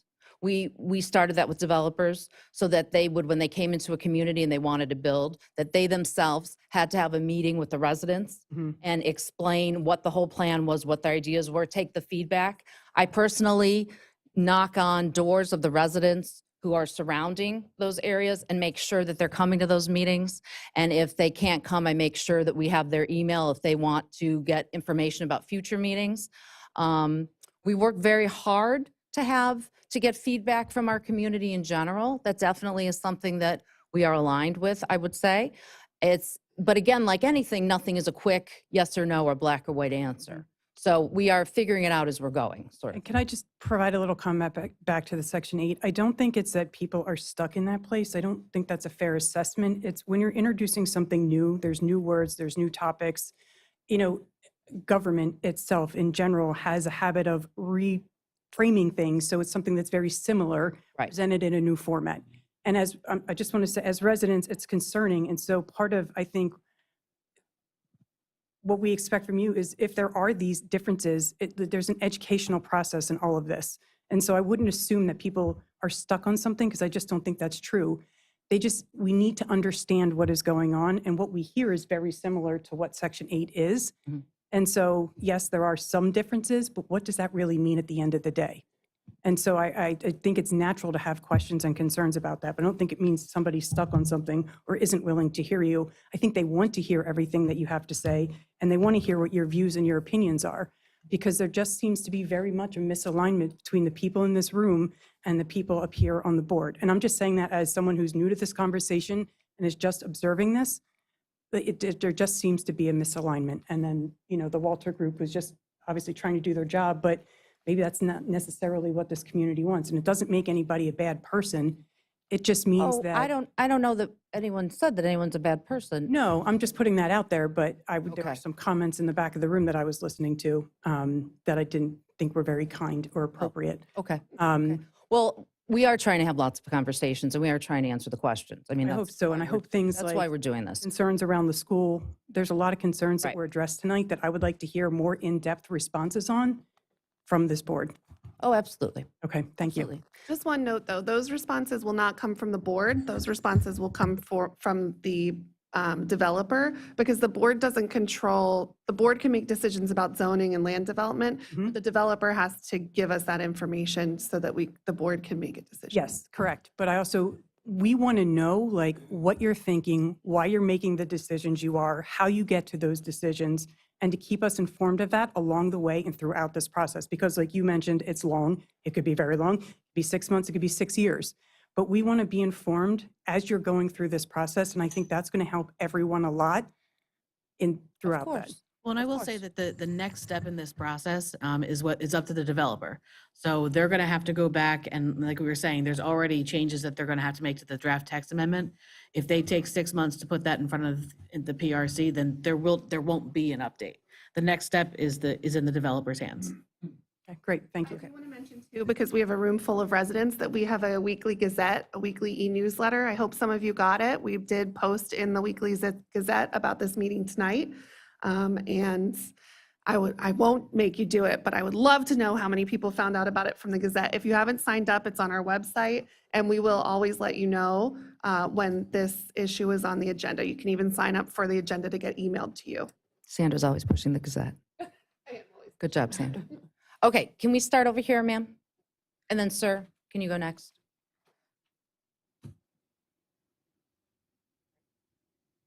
I know. My name is Susan Baker Went. I'm a resident of the township for over 26 years. I'm also an educator, I retired.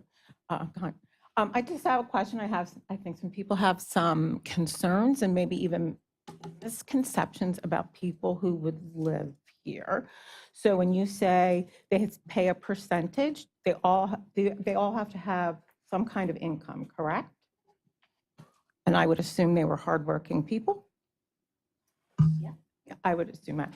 And a lot of people had concerns about people not leaving these facilities. How often has that been an issue for you guys? In terms of leaving, upward mobility, I get. I think I hear some people here, I'm afraid that if you leave, these people come into your properties, that they won't leave and you'll have a problem with that. So I'm asking you, how often in those other properties that you listed has this been a problem for you? Well, what I can tell you is we screen them so carefully to make sure that we have the best possible residents that we can. And we have a sizable management team. And as I said, it goes through third parties. So, we believe that we find the best quality tenants that you can possibly have.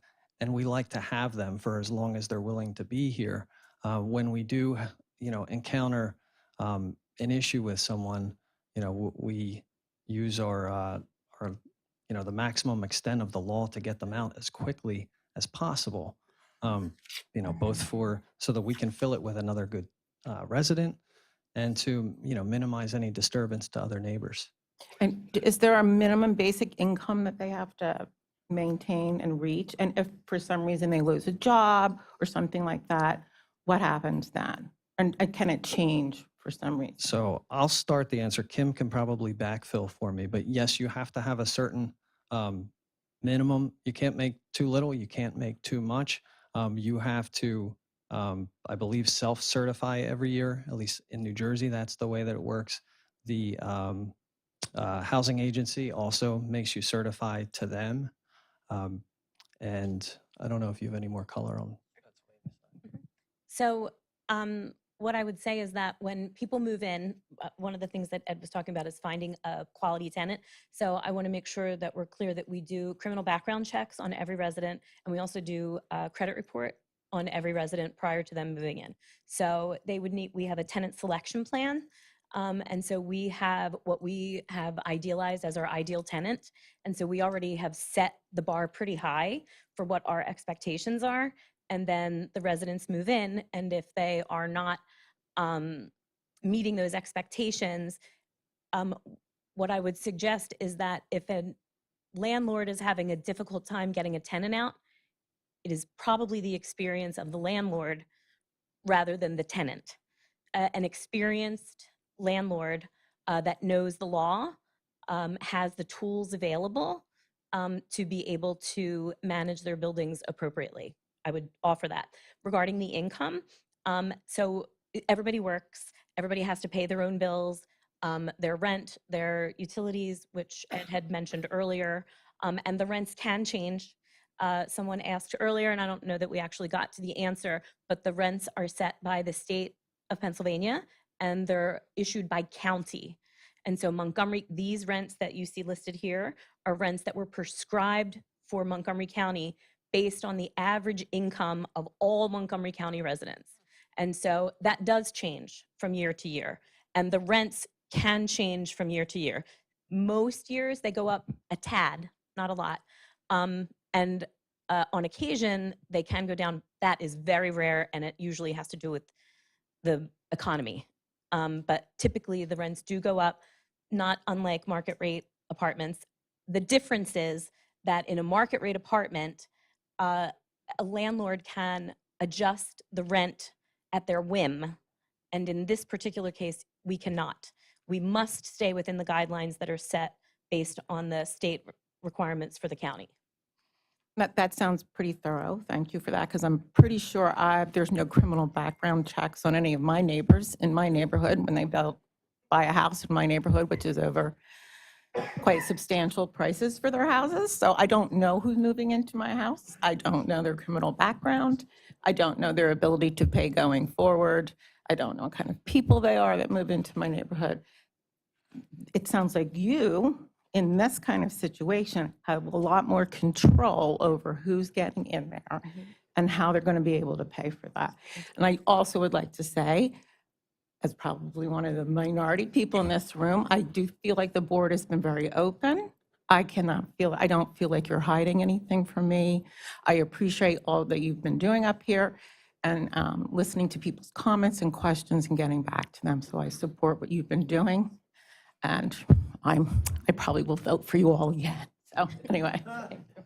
Can I add one more thing? Thank you. Yes, go ahead. You can. Let her get that. The only thing I was going to add is that the number of units in each income category are prescribed. And so the 20% units that are the lowest income level on here, there are only 4 slated to go into this apartment building. And there are 9 market rate units set to go in this building.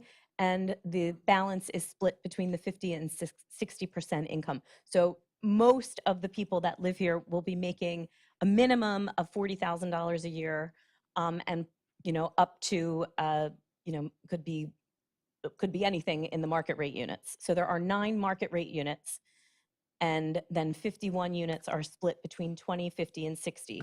4 of those are 20. Most of the apartments are the higher incomes and the higher rents, which Ed said earlier. Most of the rents we take in will be between $913 and $1,524. And you need to be able to afford that to live there. Great, thank you. Another question. Go ahead, sir. You were next.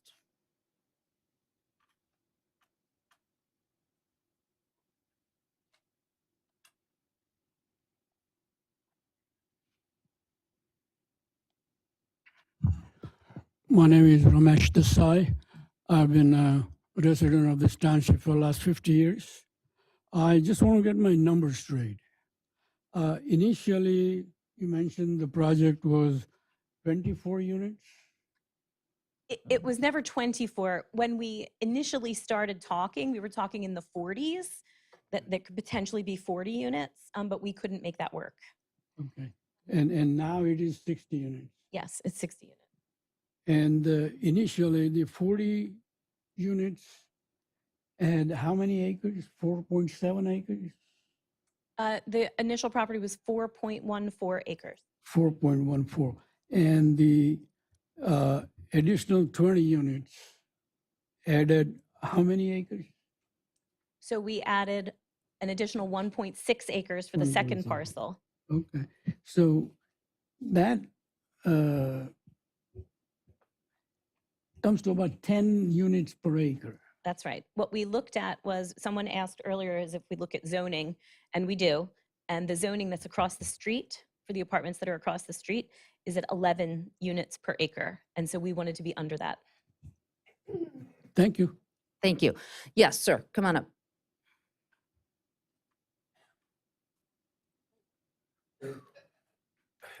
Hi, Glenn Hatfield. I'm a township president. First, I want to make a just a very quick statement. I think what you're hearing from the crowd is this is a really serious change to Upper Gwynedd Township. It seems very much like an experiment, something we're going to fool around with and see if it kind of works. You are throwing around terms that effectively are the same thing. It's subsidized housing, and we're uncomfortable with that because we all did work hard to move up to Upper Gwynedd Township, things of that nature. But I think what we're all going to find at some point is, there will be problems, and you're going to solve those problems with, adding probably more housing, I assume, because the zoning is going to change. You'll be able to add more projects just like this. And my question out of that really is that the plan of the commissioners? Are you trying to make the township more dense?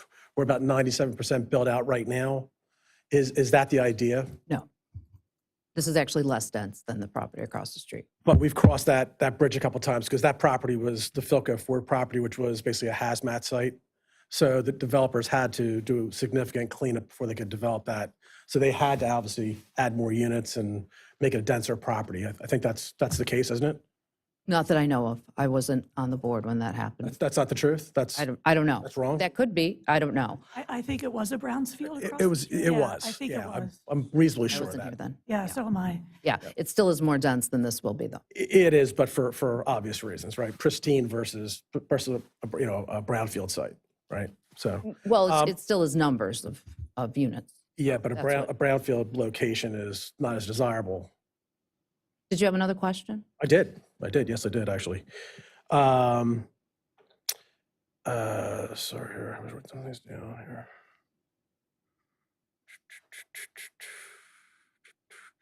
Oh, I did have a question about, I know we've been going around and around about, how you're working with the board, or not working with the board, or whatever it is now. My understanding was there was $1.3 million of grant money. And again, I don't want to, wrestle with you about what grant money is or where it came from. Do banks typically, whether Royal Bank of Canada or whoever, typically commit to a project before there's substantial approval from the board of a township or an invitation? Is that very typical of banks? Are you ready? Is it okay? So the grants that we have, yes, it is typical. So the large portion of the grant, the project is just under $20 million, which I think Ed mentioned at the beginning. And so the largest portion of the grant, no, they would wait until we had every single I dotted and T crossed. There are some smaller grants that you can get that are available to be able to help start the process of putting the project together. And that's what we've been doing, is putting a piece and a piece and a piece and a piece to try to get the whole picture together. And that's what we've been working on. So it's not unusual to get smaller grants on a project of this size before you have everything done. Okay, and just one more question. You mentioned, so I do want to actually ask you a question about grants. Grants are not from Montgomery County. They're not from the Federal Housing Administration. These grants are from banks, and banks are giving grants these days? So banks are required to have, there's an act called the Community Reinvestment Act, which you can look up. Banks are required to reinvest in the community, and they get points. The bigger the bank, the more reinvestment they have to do. Right. And so huge banks that make tons and tons of money are required to reinvest in the community. And so they come in and they buy these tax credits from us. And so when we build this building, we will be arm in arm, lockstep, more than married to an investor who comes in, and they'll basically write a check up front for, I think I'm looking at like 13 or $14 million in equity coming in from an investor on a $20 million project. So if I was a market rate developer, this is the difference between subsidized and not subsidized. If I was a market rate developer and I was coming in and I was building, what I would do is I would take a mortgage out and I would have a $20 million mortgage to pay for my building. Instead, what we're doing is, this is just a rough idea. It's a $20 million project. We'll take on about $3 million in debt. And so we are able to make this project naturally affordable because we don't have a $20 million mortgage that we're trying to pay every month. We are able to make smaller debt payments, and we are able to keep the building naturally affordable with no subsidy, no requirement of ongoing operating expenses in the form of grants. We get the grants upfront for capital to build the building, and then the money goes away. Everything is generated exclusively by income, and we have to prove that in order to get the grants. Right, right. And just so we're talking about grants in the same format, the big banks are typically investing in these properties. Maybe they're not making the same return they could on, with, say, investing with a Merck Sharp and Dome or something like that. So essentially, they're getting tax credits from the federal government. Yes. And that's how we're getting back to the better pricing for this. Correct. It's Okay. basically, we get the money up front, and so we don't have a big mortgage, and so they become naturally affordable. They do not require any subsidy. They don't require any ongoing maintenance. They perform very well in multiple financial environments. So as we were going through COVID, one of the best performing businesses was the LIHTC business, because they kept moving and we didn't lose income because the rents were affordable enough that people weren't falling out. Right, right. Well, my last comment, and then I'll evacuate this for someone else, is I don't really like the concept of spreading out poverty. I would rather solve poverty with education and jobs and things of that nature. So I don't like that concept. And I think we can solve poverty where it is with better schools and So that sort of if thing. I could just, since I couldn't finish what I was saying before, but what I would say when I said that, the point that I was making is that this building is the opposite of what Section 8 does. Section 8 takes the poorest people and puts all the poorest people in the same spot. This building has 4 apartments out of 60 Right. that are for the lower income. Right. Predominantly, these apartments are for hardworking folks that have to make, between $39.50 and $65,000 a year. It seems like a much different concept, but I'm just going to go back to like South Philadelphia and some of those projects. And they did some of the similar things. I had a Lehigh professor that lived in a great housing project in South Philadelphia for about a year, and then everything changed. So I know you've got investors, and you probably have different criteria than just a traditional government program. Yes. But I'm going to be honest with you, the concept is, I think it's flawed. But that's your business. The only other thing I would add to that is that you may or may not be aware, but there are probably 350 of these types of units within about 10 miles of here. And so there are these types my point to that is that there is not crime. The property values did not go down. Property values have continued to increase. None of those factors have happened. And so if Walters comes in and we say, this has not happened in New Jersey, it also has not happened here. And so there are some of these, there just are not enough. The workers aren't here because the workers can't, we have all these jobs open, we can't get workers to fill the jobs. And so you provide housing that workers can afford to be in, I get the concept in some areas. I don't think that's the case here, but I respectfully disagree. Yeah, no. Thank you. Is there anyone else who wanted to make a public comment, Greg? And then,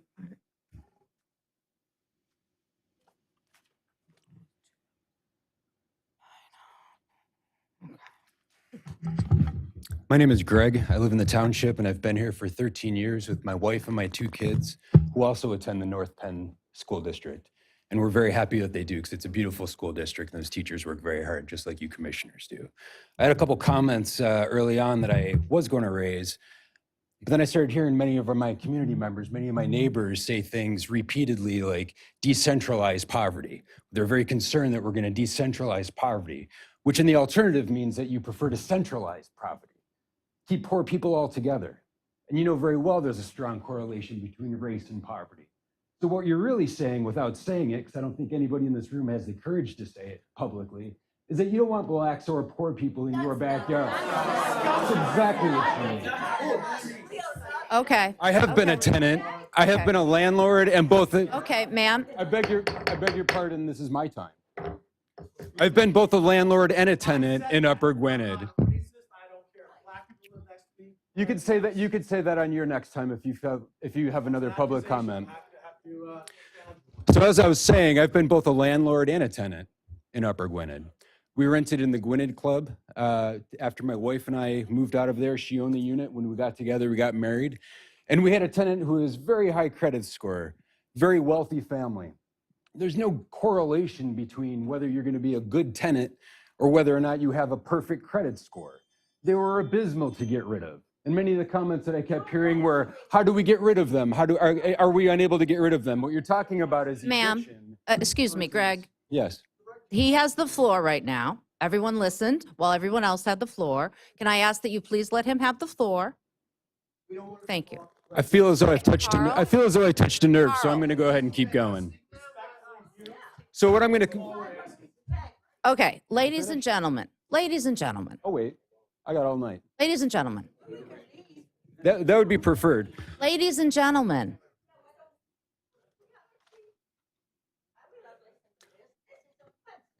So what I'm hearing a lot of from some of the community members, many of you raised very valid points and very concerns because this is new. It is novel. It's not like things you've experienced in the past. And folks repeatedly are bringing up Section 8 housing, where it must be government subsidized, regardless of what information they're going to receive. If they don't want to hear it, they're never going to receive that information. I'm not familiar with your development group. I do agree with some of the other members. I think it was the woman in the doorway that said there's a strong education component that's necessary here. I apologize if you didn't say that, but I also strongly agree with that. Because there's a lot of folks here that are never going to appreciate or understand the financing unless you walk them through it. And I think they deserve that education as well as I do in order to understand how it's paid for and how it's financed. How do the tax credits work? And how is that different than a Section 8 housing? That's a very important distinction.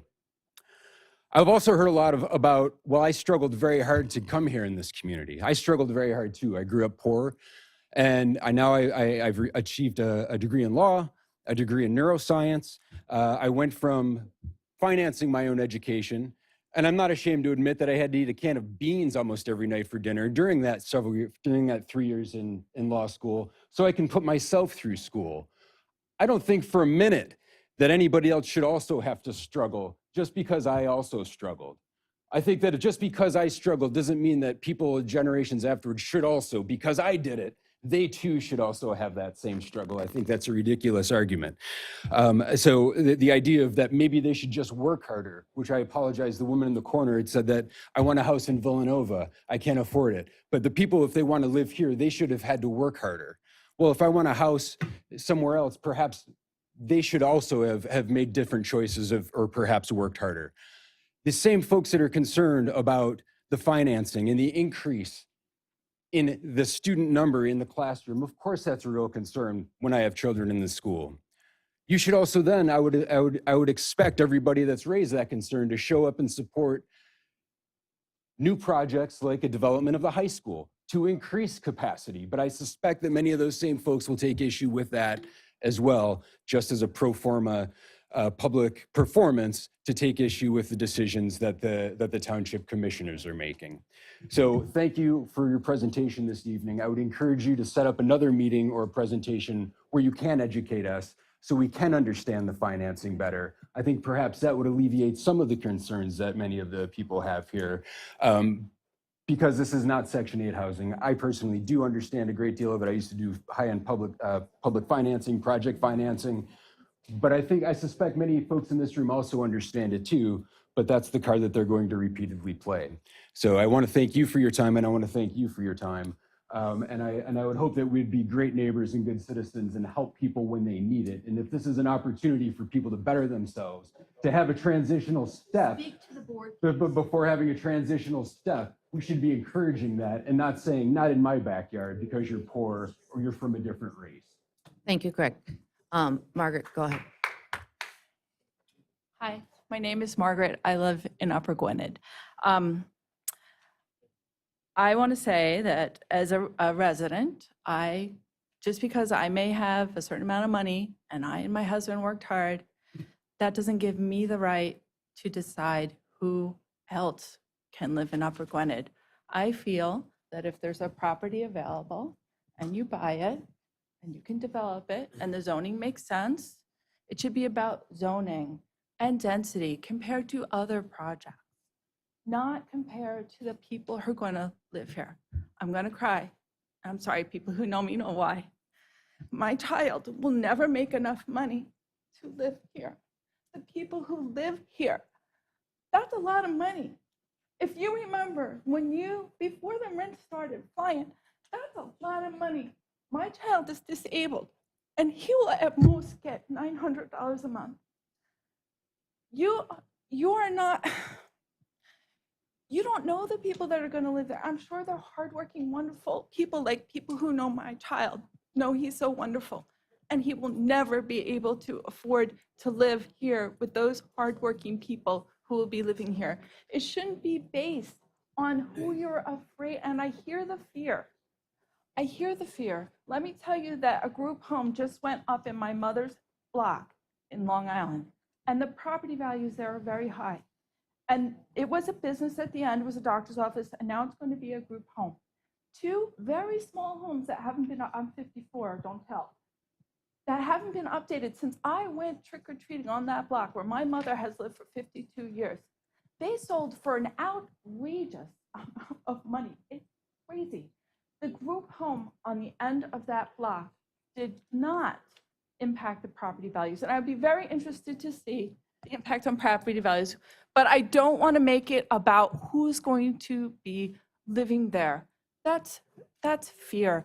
We can look at their data on crime. These are not going to be people who are, I understand Section 8 housing, people are afraid of, that's different.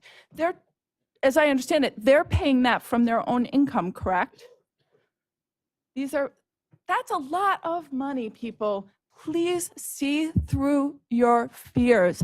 Let's not be a hateful community. Let's be an inclusive community. And I have to say one more thing. I'm sorry I'm going on too long. Before this board, I needed for my child's disability to get a variance, to have a ramp in my yard.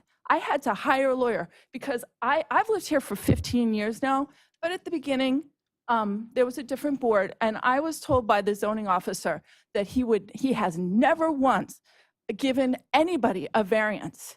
I had to hire a lawyer just because I recently moved to Upper Gwynedd from Quakertown. And they just did not want to change or do anything for new people because we needed help and we didn't get it. And it costs a lot of money, a lot of time on the project, and it wasn't fair. So to say that this is was an inclusive community but isn't now, that's not true. I did not feel welcome. And there were many people here, maybe you remember, you're my neighbor when that happened, that spoke up against us. And I didn't feel welcome. Let's be a more welcoming community, and let's just try to not be hateful and not be fearful. Ask the right questions. Maybe this won't be built, but please don't have it be whether a person have AIDS or not. Please. Thank you. Thank you. Does anyone else want to make a public comment who has not already made a public comment, as it is 5 minutes to 9, as we have been doing public comments now for almost 2 hours. And so does anyone else have a public comment or a question who did not already speak? I'm going to have to limit it tonight, Carl. I'm sorry. Who did not already speak? Told me when I came up that I need to ask questions. I want to address this gentleman right here who's making a campaign. He's sitting there labeling us. Okay, Carl. Leftist maneuver like Okay. we always pull.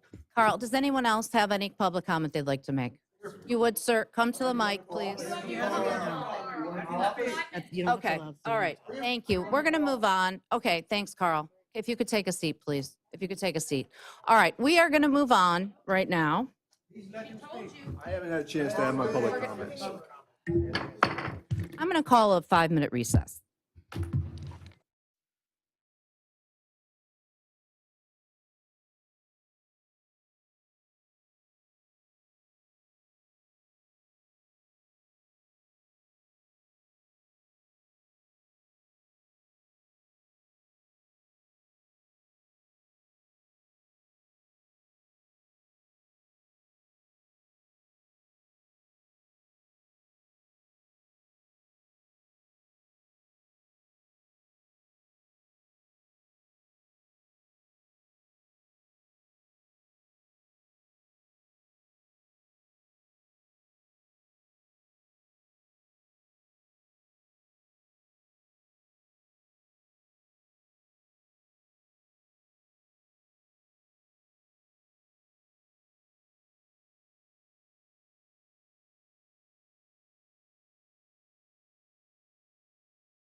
Hi, can everybody take a seat? Or if you're leaving, please, if you could exit and if we could shut the doors too, that might be helpful with the noise.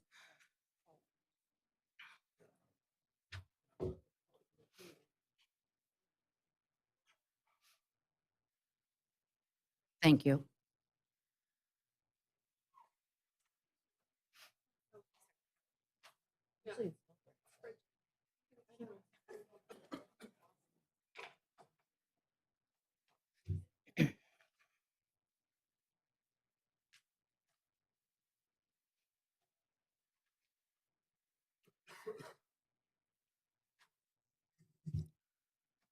Okay, let's try this again. Carl, I'm sorry. You're right. I did promise you that you could have your public speech that was separate from the questions for the Walters Group. But I am going to, so you may make a public comment. However, that's going to be the only public comment we're going to have because everybody had the opportunity to speak earlier and because it is now 9:05 and we have not gotten past the 6th agenda item. So, I will say that I will let Carl speak, and then we're going to move on. We're going to continue with the agenda. There is a community meeting that is happening about this next Monday, correct, Walters Group? Yes. Monday, is that at 7 or is it at 6:30? 6:30. I think it's at 6:30. At 6:30, right, it is here. That is something that the Walters Group is doing, so it's not something that the township is putting on. That meeting will just be them presenting. And so we aren't going to be advertising it, correct? Because it's not from the township. We have to be very clear about that. But if you would like any information about it, if you have any questions about it, if you remember this later next week and you want to come, you can reach out to us, okay? And we can tell you verbally about it, okay? We have, the board have a couple minutes after we're done listening to Carl to ask a few questions. Oh, sure, of the Walters Group? Yep. All right. Completely forgot about the board. Sure, of course. Okay, go ahead, Carl.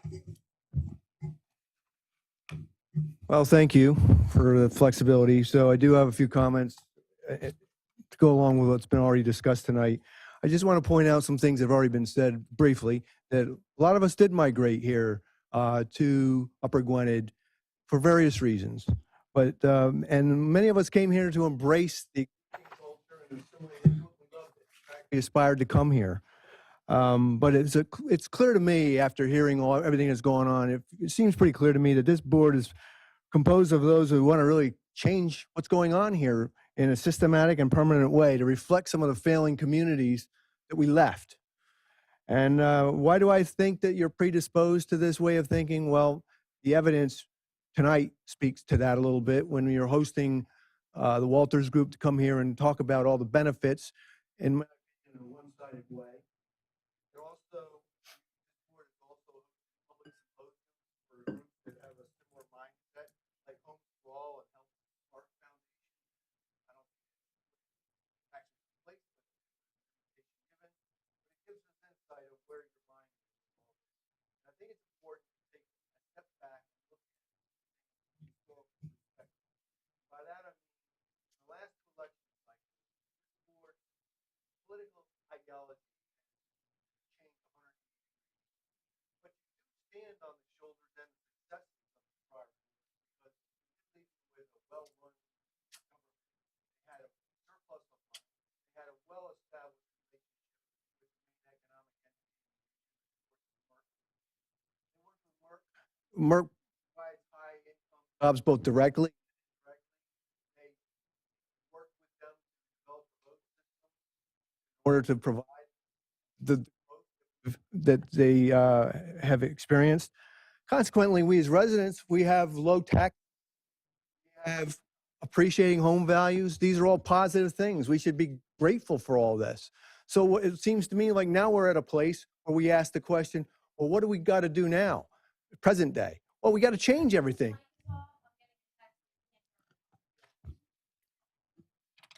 Sorry, it sounded like it was on. I'm sorry, maybe I'm not talking into it. Yeah, I think you just need to lean into it. So anyway, the question now is, what do we do? Well, it seems clear we got to start changing things. We got to undo some of the things that have been working, starting with this light industrial rezoning.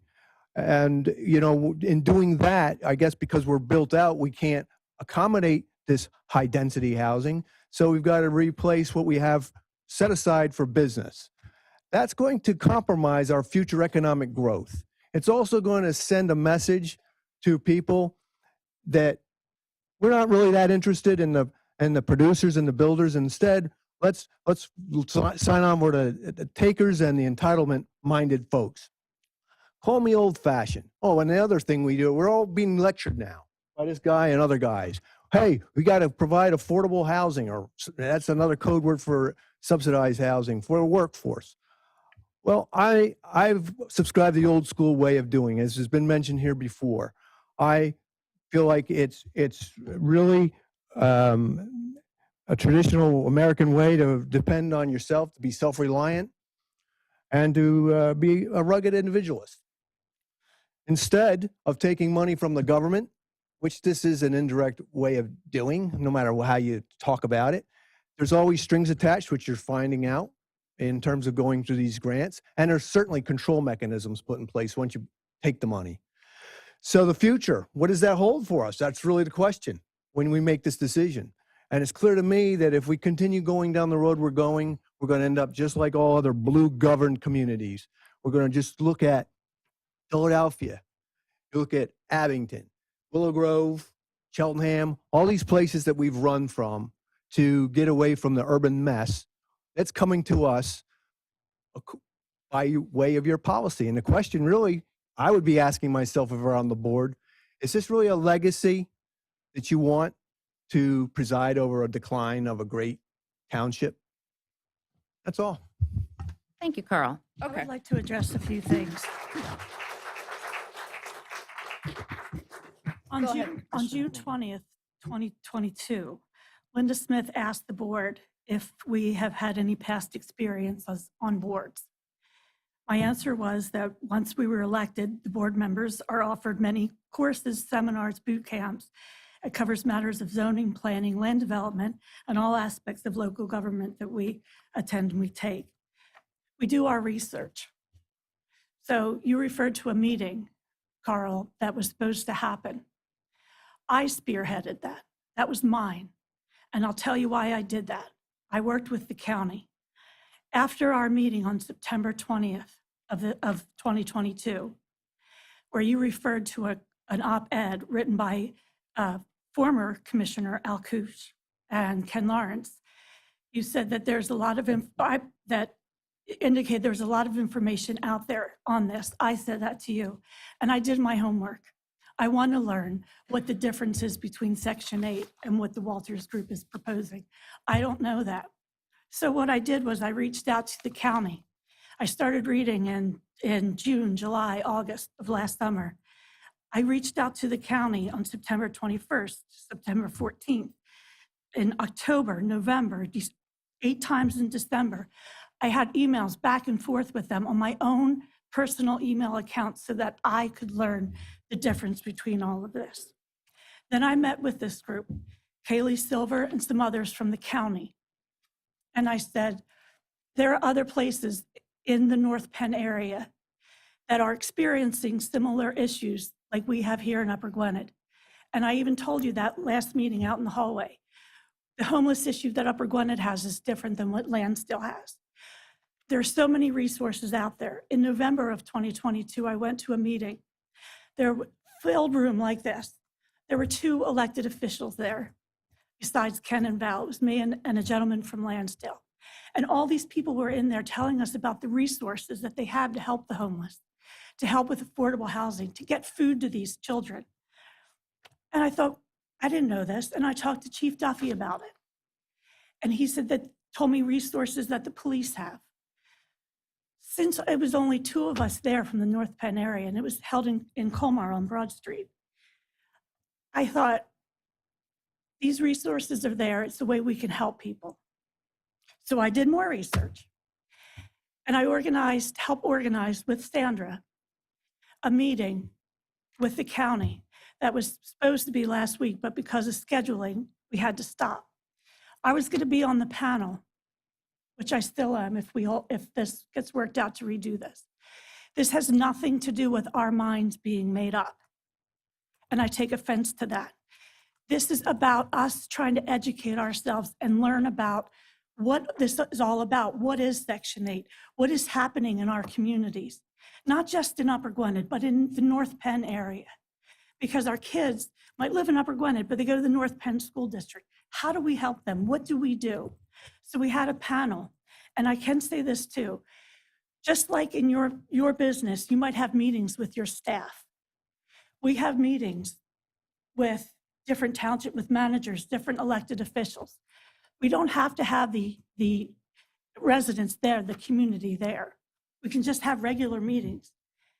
And that's what this one was about. Excuse me.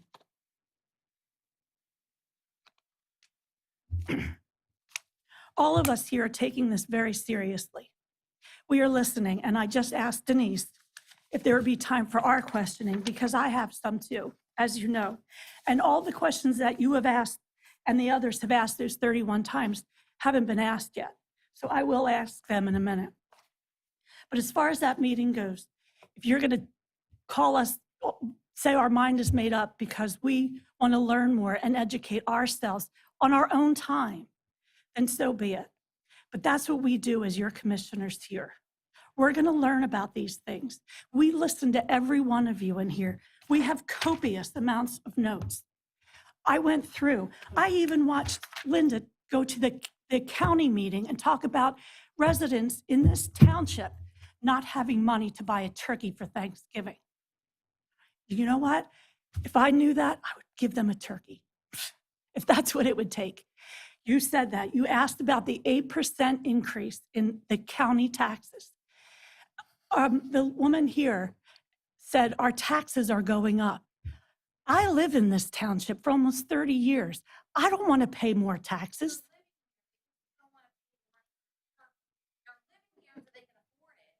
But they don't want to buy, well, that's not what I got from listening to you. It's my turn now. I want to finish. We take this very seriously, everything that you were saying. And for you to think that our mind is made up, you're wrong, because it's not. This is the first time I have met Kim, and I don't even remember your name, I'm sorry. I think it was Ed, and Joe. I know Joe because I talked to him on the phone. Because I care, we all care. That's why we do this. Our minds are not made up on any of this. There's still too many questions. We all have questions. You all have questions. I implore you to come Monday night, because we'll be sitting in the audience, those of us that can make it. We're going to be sitting there. We're not going to be up here because we have questions too. But I hope to ask some of them now. So if I may, we were asked, Kim, about a while ago, is this considered spot zoning? Or Joe, whomever. I guess that's one for me. Okay. No, this, in my opinion, would not be considered spot zoning if there were a change. It would impact, I imagine, a portion, according to your comprehensive plan anyway. And if that were followed, this zoning would be an extension almost of the existing TOD that's across Church Road.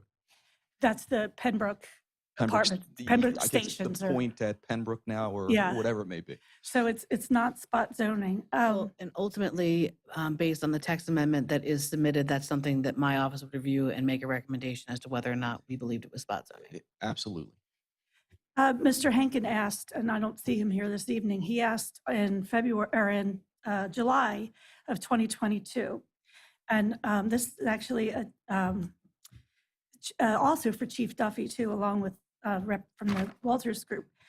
He asked about the effects of urbanization and high-density housing. What will it have? What will the impact be on police and first responders?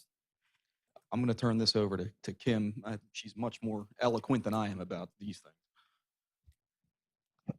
I think Ed spoke to it a little bit earlier, and we can come prepared with more statistics on exactly what the real numbers are in communities that we're currently operating. And we can do that. And they would be, I'm going to say that they're very similar to what we would be doing here. Walters is, one of the things that we're known for is building in very affluent communities, Morristown, shore towns, Long Beach Island, Towns where there are very high property values, and we still are not having the crime issues that are feared here. And when we come next week, we'll come prepared with more statistics that we can share with everyone. Would it be possible, or do I reach out to the county to show us a comparison that we can look at between Section 8 housing and what your plan is, the differences? I think we can provide that. Okay. Next, and we'll be prepared for that next week. And if you would like for us to put something together that you could put in the Gazette, we could do that. A little snippet. I can't put information from you in the Gazette. Okay. I'm so sorry, Kim. Okay. But I am happy to put any information that you guys submit on our website for Okay. the township residents to be able to access. And I was mentioning that I just wanted to promise the residents here that we'll keep them informed and do my constant plug for the Gazette. Sorry. So we'll make sure that you have, we'll be working on that this week, making sure that you have something that you can post on the website and that we can share with the residents next week in more detail. Okay. It starts to get confusing.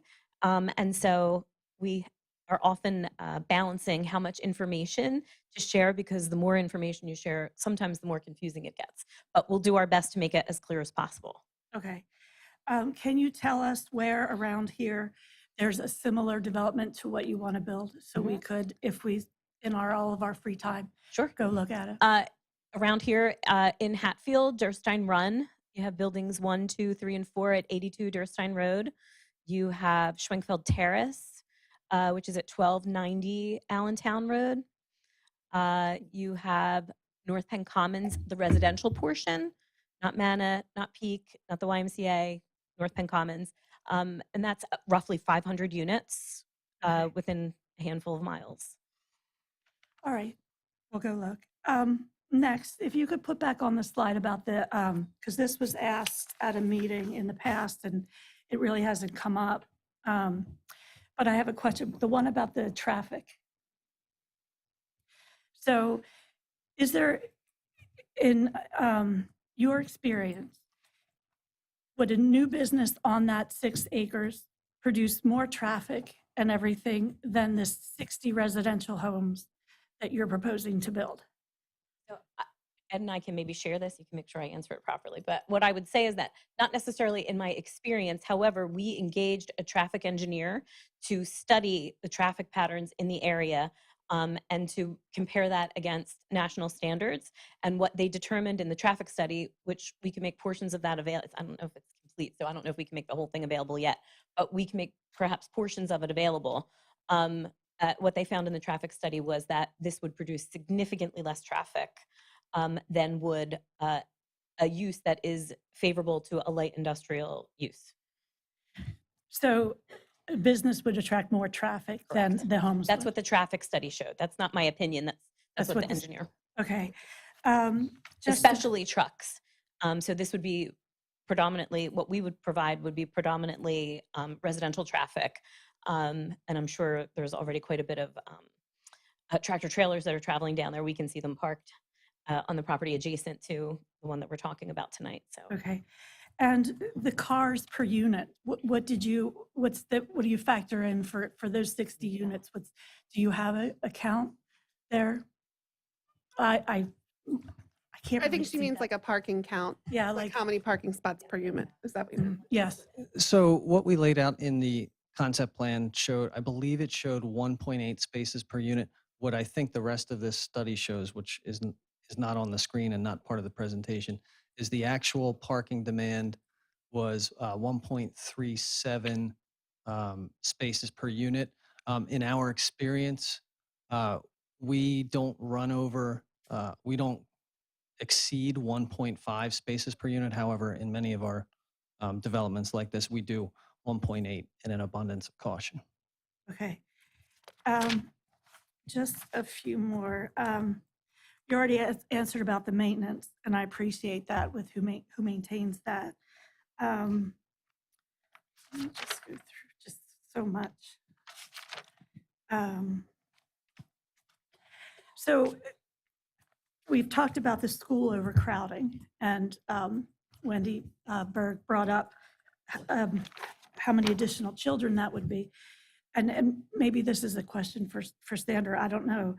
But how would we get the information on the impact it would have schools? Would we reach out to the school district to find out that if, I think Wendy said 49 total kids, so a certain amount in each, 7 kids per grade? So I have to defer to Lauren a bit on this, but typically we do not, it is not the local board, the Board of Commissioners. It's not part of your regulatory rules to decide on the impact on schools. You are asked to follow the municipal planning code. So we typically never reach out, and nor do most municipalities reach out to a school district about the impact. Unfortunately, it's people's private property that they're developing, and there may or may not be an impact. Lauren, do you have anything to add to that? Yeah, typically any interaction with the school district would be if there was a request for something like alerta, which would be a tax break that would be given by the county, township, and school district, and that's where the interaction and something like that comes with the township. It's not what's being requested here. Certainly the impact on the community as far as traffic and, the fact that it's going to be residential versus non-residential, which will have, obviously there's going to be people living there, but the actual impact of the school district is not typically something that is a factor in the decision from the board. Could I just add something? Sure. So when we give these presentations, oftentimes we give general information when we start, and then if we need to drill down, we can give more concise information. And so when Ed was talking about, generally speaking, this is how many children we have per unit, and this is how many units we have, I would just point out that 27 of these 60s apartments are going to be 1-bedrooms. So there will not be children in those apartments. Do you have a breakdown of which each, will that be for Monday night? We can have that Monday night, yes. I think that would be helpful. I also can say that I will do my research as a citizen, as liznug@gmail.com, and reach out and do my own looking into the schools too, as I'm sure. We'll come prepared with more others. information next week for sure. And we'll look into that too. Just one more thing. You said this project from start to finish is a $20 million project? It's a little less than that, but yes, close. All right. I'll have more for you. I promise. Does anybody else on the board have any questions? The locations that you listed, the Peak Center, Schwenkfeld Terrace, 82 Dernstein, and what was the last one? So not the Peak Center. The Peak Center is a senior center. North Penn Commons is at Okay. 206 The Main YMCA. Street. I think where the YMCA is. I think it's 206 Main Street. I mentioned Schwenkfeld Terrace, which is 1292 Allentown Road. That's 63 units. North Penn Commons is 60 units. And Durstein Run is 3 buildings at 60 units. That's 180 units at Durstein. And then you mentioned one in Hatfield. Is Durstein in Hatfield? Durstein's Hatfield Township. Okay. Just real quick, we were invited by the YMCA. Nancy Becker invited us to a luncheon or a breakfast they're going to speak about community solutions for homelessness and housing affordability. And they have 2 speakers there, including Emma Hertz. Is she with the one in Lansdale, what you were talking about? So Emma Hertz used to be the Director of Housing and Community Development for Montgomery County. Okay. And Emma Hertz now is the Executive Director of the Health Spark Foundation. Okay, all right. So I think all of us on that board were going to be going to that. Again, another chance for us to get our information. I had another question. I wasn't finished. The North Penn Commons, the Schwenkville Terrace, aren't all of those for seniors? They are senior, but they're tax credit building. Same type of financing, same type of program. Okay, but the one you're proposing is for any age? Correct. Okay. Okay. I just have a comment about the There is a family building just like this in East Greenville. That's not here. I can get you the information on that if you'd like to go see that. That's probably been open just prior to COVID, I think. So probably like 2019, but I can get you the address of that if you'd like to see that. Yes, we would. Oh, do you have another question? No, I was just going to make a comment in terms of the application process. I'm not exactly sure if in terms of Schwenkville Terrace, because my mom used to live there. She lives with me now. She's 96. And I can tell you, for those of you in the room, it took me probably 2 years to go through the application process for Schwenkville Terrace. And in fact, one of the reasons why she's no longer there was because of the paperwork, because I just didn't have time to keep up with the recertification. It is just a very time-consuming process. I had no idea that you guys were in charge of that. I have a few No, choice. Walters is not. Oh, okay. I was 'cause just have a giving an few choice example of orders. what is close by. But it is a tedious process, because I used to think that if my mom didn't have me, like, how can seniors go through that process by themselves? Because it is so arduous and tedious for seniors to have to go through that. And I helped quite a few of them understand even what recertification was. But that's just my own comments about the application process. It's And tedious. that the Like wait folks that want list, to live there the really wait want to live list, there. The wait lists are, it, at those again, communities, the wait lists are 8 to 10 years long. well, so I guess I should have been satisfied with 2. But that's all. Thank you. Ladies, did you have anything, Martha, Ruth? No. Okay. No, Ruth? Okay. Okay, so we will look forward to you coming to our next meeting as well as to the community meeting. Thank you so much this evening. And we are going to move it on for the rest of, No, sorry, just you thank wanted you to very say much for something your else? Go time. ahead. No, Yes? don't. We're heading towards the exit, but Okay. thank you very much for your time. Okay. Appreciate it, and we look forward to seeing everybody next week. Great, thank you.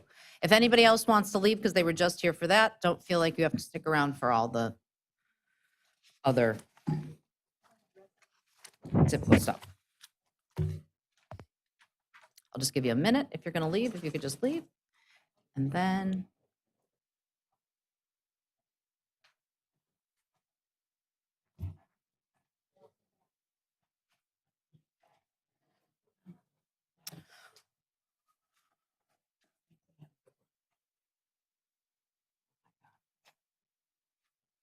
okay, so has everybody left who's going to leave?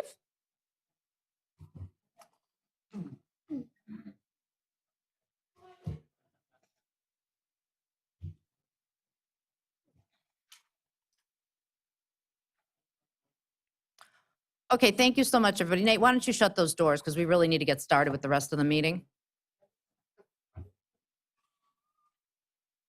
Thanks, Nate. Okay, I'm going to turn the meeting now over to our manager, Sandra Zadell. Thanks, Commissioner Hull.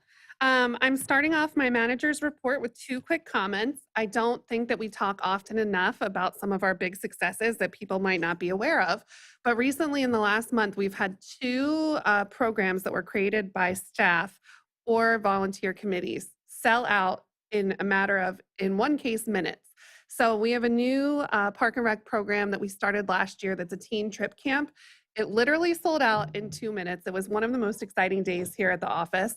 Our Park and Rec department quickly pivoted and created a second, doubled the amount of students that we could accept into the program. And I just wanted to take a moment to give some kudos to our staff that come up with these amazing creative programs. And it's also really great for us as staff to work in a community where people really pay attention to what we're doing and take advantage of all we have to offer. So I know that our Park and Rec department, they do this because it's a passion and they love having people participate.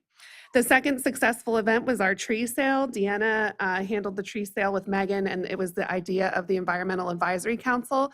And they had over 200 native plants to give away to residents of the community for free. And ladies, how fast did that sell out? A day, maybe a day and a half? I mean, it wasn't really, there wasn't a cost, but we were out of trees within a day. So just some success of what we've been doing here. And I wanted to thank the residents for continuing to pay attention to what we do, because we do these programs because we want people to participate. So it's really gratifying for all of us to see that. And that's all I had for my manager's report. Van, I'm sure you're very excited to give this very long zoning report. Got a lot of action happening. Not controversial, and I'll be quick. Thank you, everyone. So this is the review of, and we've been busy pending zoning hearing board applications, ZHB, zoning hearing board. So the first 5 are applications that we had spoken about previously. I'll go through them quickly, but stop me if you have a question. So 2221, which is Valley Forge Road, the Wawa. So that's had 5 hearings. They've concluded. And however, the decision has been tabled. You know how it works. The applicants rest their case, then they have time to submit findings of fact and conclusions of law. Both sides do that. It's then reviewed by the zoning hearing board, the solicitor. The anticipation is that there would be a decision rendered May 23rd, regular meeting, May 23rd, by the zoning hearing board on the special exception and variance part of the Wawa application. Special exception to sell gas, variances for the sign package, basically. The next few have to do with conventional or ordinary, I'll say, not to the applicants, but for the township, dimensional variances. So 944 Crest, variance to extend a porch, that was approved at the last meeting. 869 Twinland Drive, variance to extend into the rear yard or a sunroom, also approved by the zoning hearing board. Next is 2306, a little different kind of appeal. So this was an appeal by the North Penn Auto Service property. So I had served a cease and desist and a notice of violation of zoning on the property owner at the request of the owners of the Wawa property. And the issue was that about parking. There had been an agreement that I'm told permitted North Penn Auto to park trucks and autos on that property, perhaps for a number of years. I don't know the details. That agreement was rescinded. So at that point, there was no authority for the township or for the zoning officer to authorize off-lot parking, which is what was going on. So I filed an appeal, and I also asked for notification of proof that the applicant, Coughlin, was notified they were. At the suggestion of the applicant, so the applicant appealed that decision and would have been heard by the zoning hearing board. At the suggestion of the solicitor, Lauren, and agreed to by the applicant, there's a parallel case, there's parallel litigation in common pleas in county court, which will, in effect, go through it's a fact-based, sort of it's an adverse possession prescriptive easement kind of case. That means that they're going to contend they have a right to park there. The owner's going to say that you don't have a right to park there. That's before county court.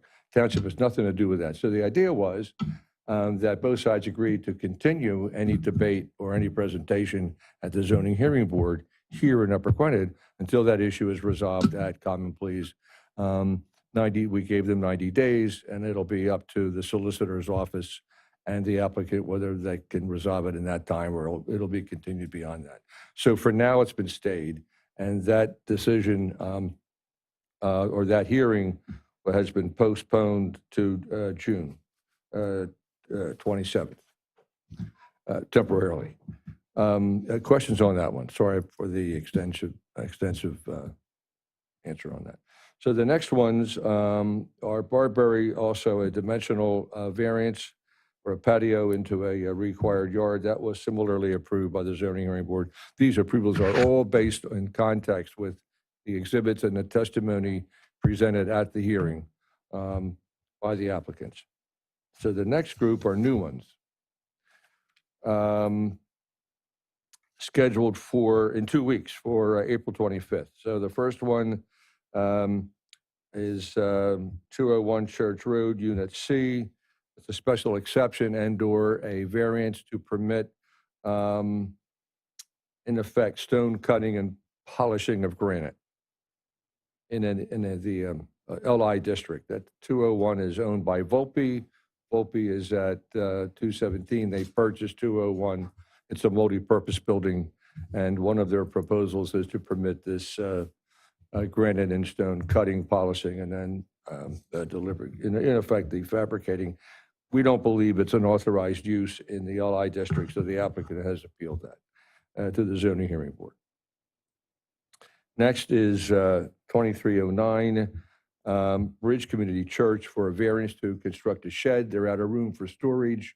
It's an R2 district, but it must comply to the IN, the institutional district requirements for a religious use, a religious operation, which requires a 100-foot setback for all structures, accessory or not.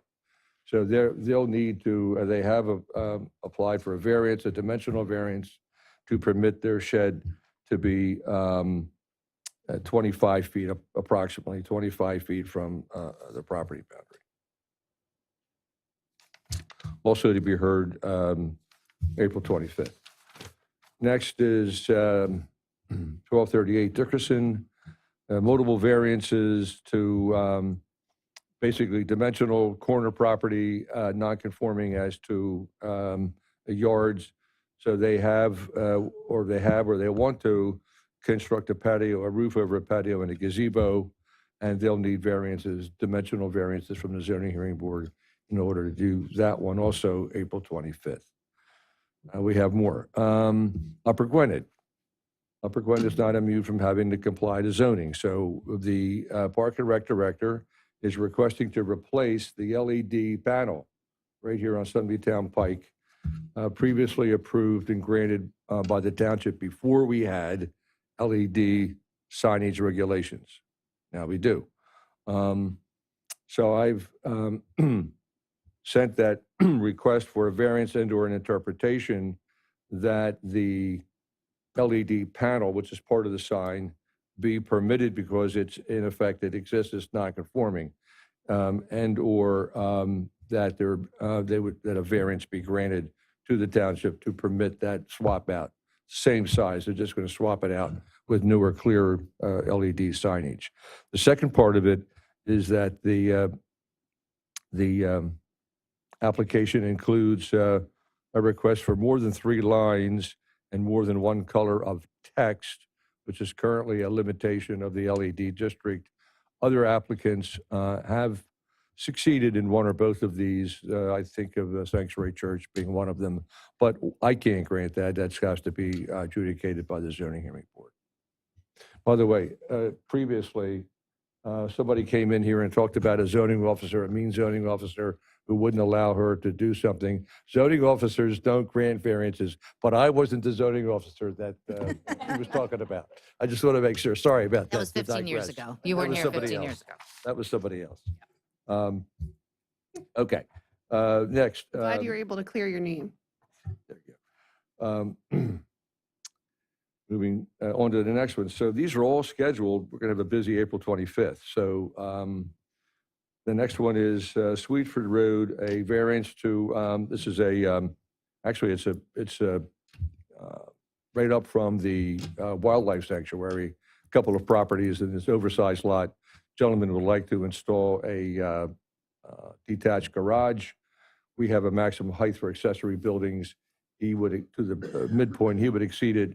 He's requesting to exceed that maximum height by 1 foot, 10 inches, which means that the maximum, that the height would be 15 feet, 10 inches, not 14 feet.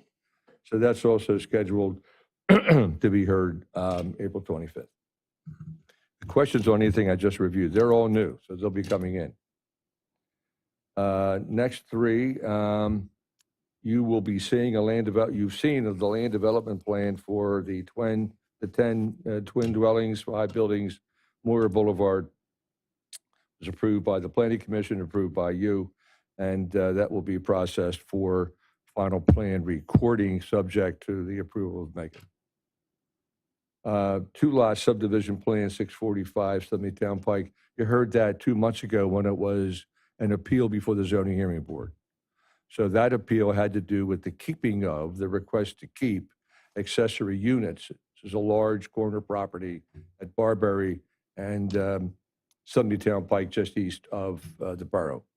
And so they were successful, subject to a lot of conditions granted by the zoning hearing board, to keep the 2 accessory dwellings on the primary lot, and thus it cleared the way for 645 to create the second lot, which would be a by right R2 lot along Barberry Road. That is a straight minor subdivision, no new roads. And that will be, I don't know where they are or not. That should be submitted soon. Maybe, perhaps, Megan, you have a timeframe on that. Doesn't matter if you don't, but I don't want to, because I'm not aware of it. And then finally, we're not going to repeat the presentation, just the part of the agenda, unless you wanted us to, is 1500 Pembroke Parkway. That's back on the agenda. It had been off for a number of months, as was explained by Walter's group. They needed to do some housekeeping and to expand the property. And so simply as a placeholder, it's listed. They will require, in order to proceed, we don't know what's going to happen. First time we've seen that plan was tonight, but we know we've always had an idea what they want to do. At least I have, the PRC people have. But in order to proceed with that plan, it would require a text amendment and it would require a map amendment. The text amendment would be, we think, in the form of a TOD. Our job as staff is to coordinate and to frame for you who vote. We don't vote. We simply look at things, identify whether or not they're worthy of further consideration. This complies with the comprehensive plan.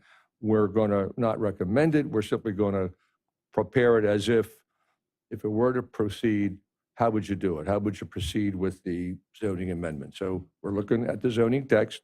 It's what we do for every application. And the applicants would have to, in effect, follow our suggestions. And one of them was, part of the struggle was over density.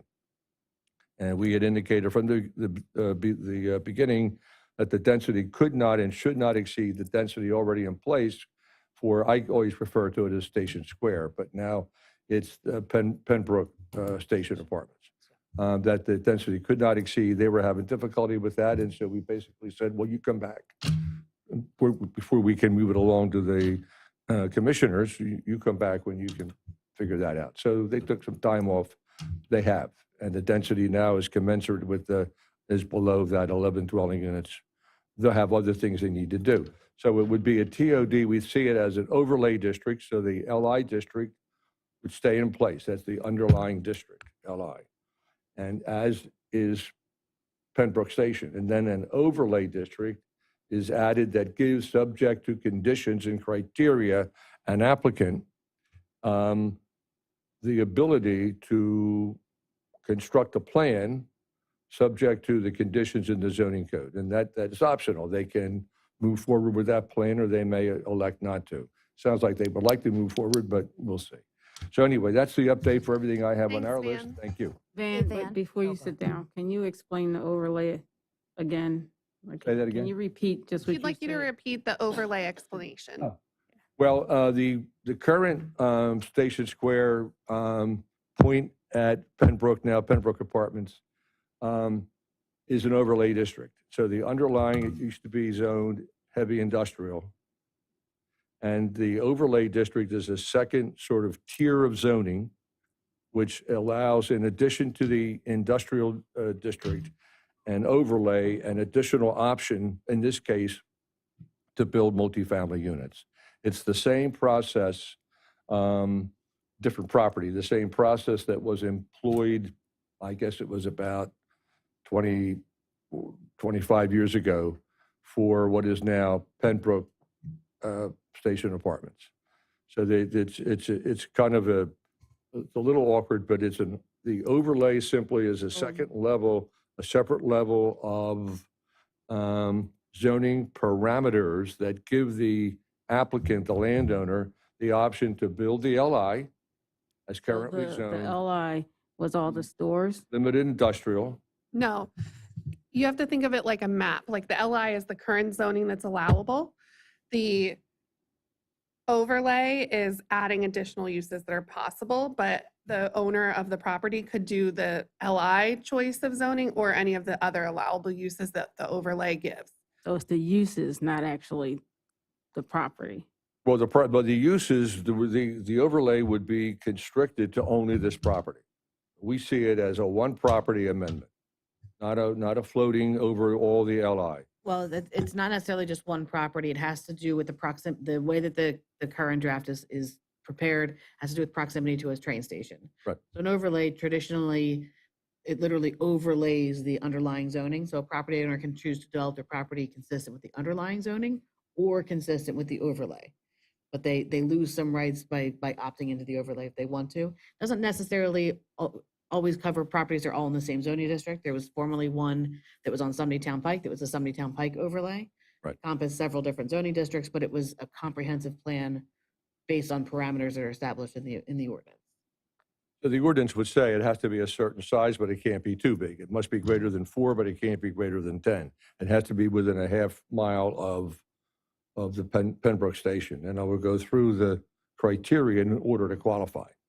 And that's consistent with the comprehensive plan, at least the locational factors. So once that's done, then there'll be a text amendment that if we get that far, and you'll have a chance to look at it again. Okay, Van, yes. do you have an update about 1836 South Broad Street? We had a lot of residents who were concerned. Well, we about do. It's been, it's been a long, I've talked to some of those that have called in, but in effect, they've been cited. He's been cited. We had numerous meetings. The idea was that he would clean it up, that he would understand that it has to be occupied as a single-family dwelling. It's not a multi-tenanted type of operation. He understands that. He says he understands it, and he's going to operate as a single family.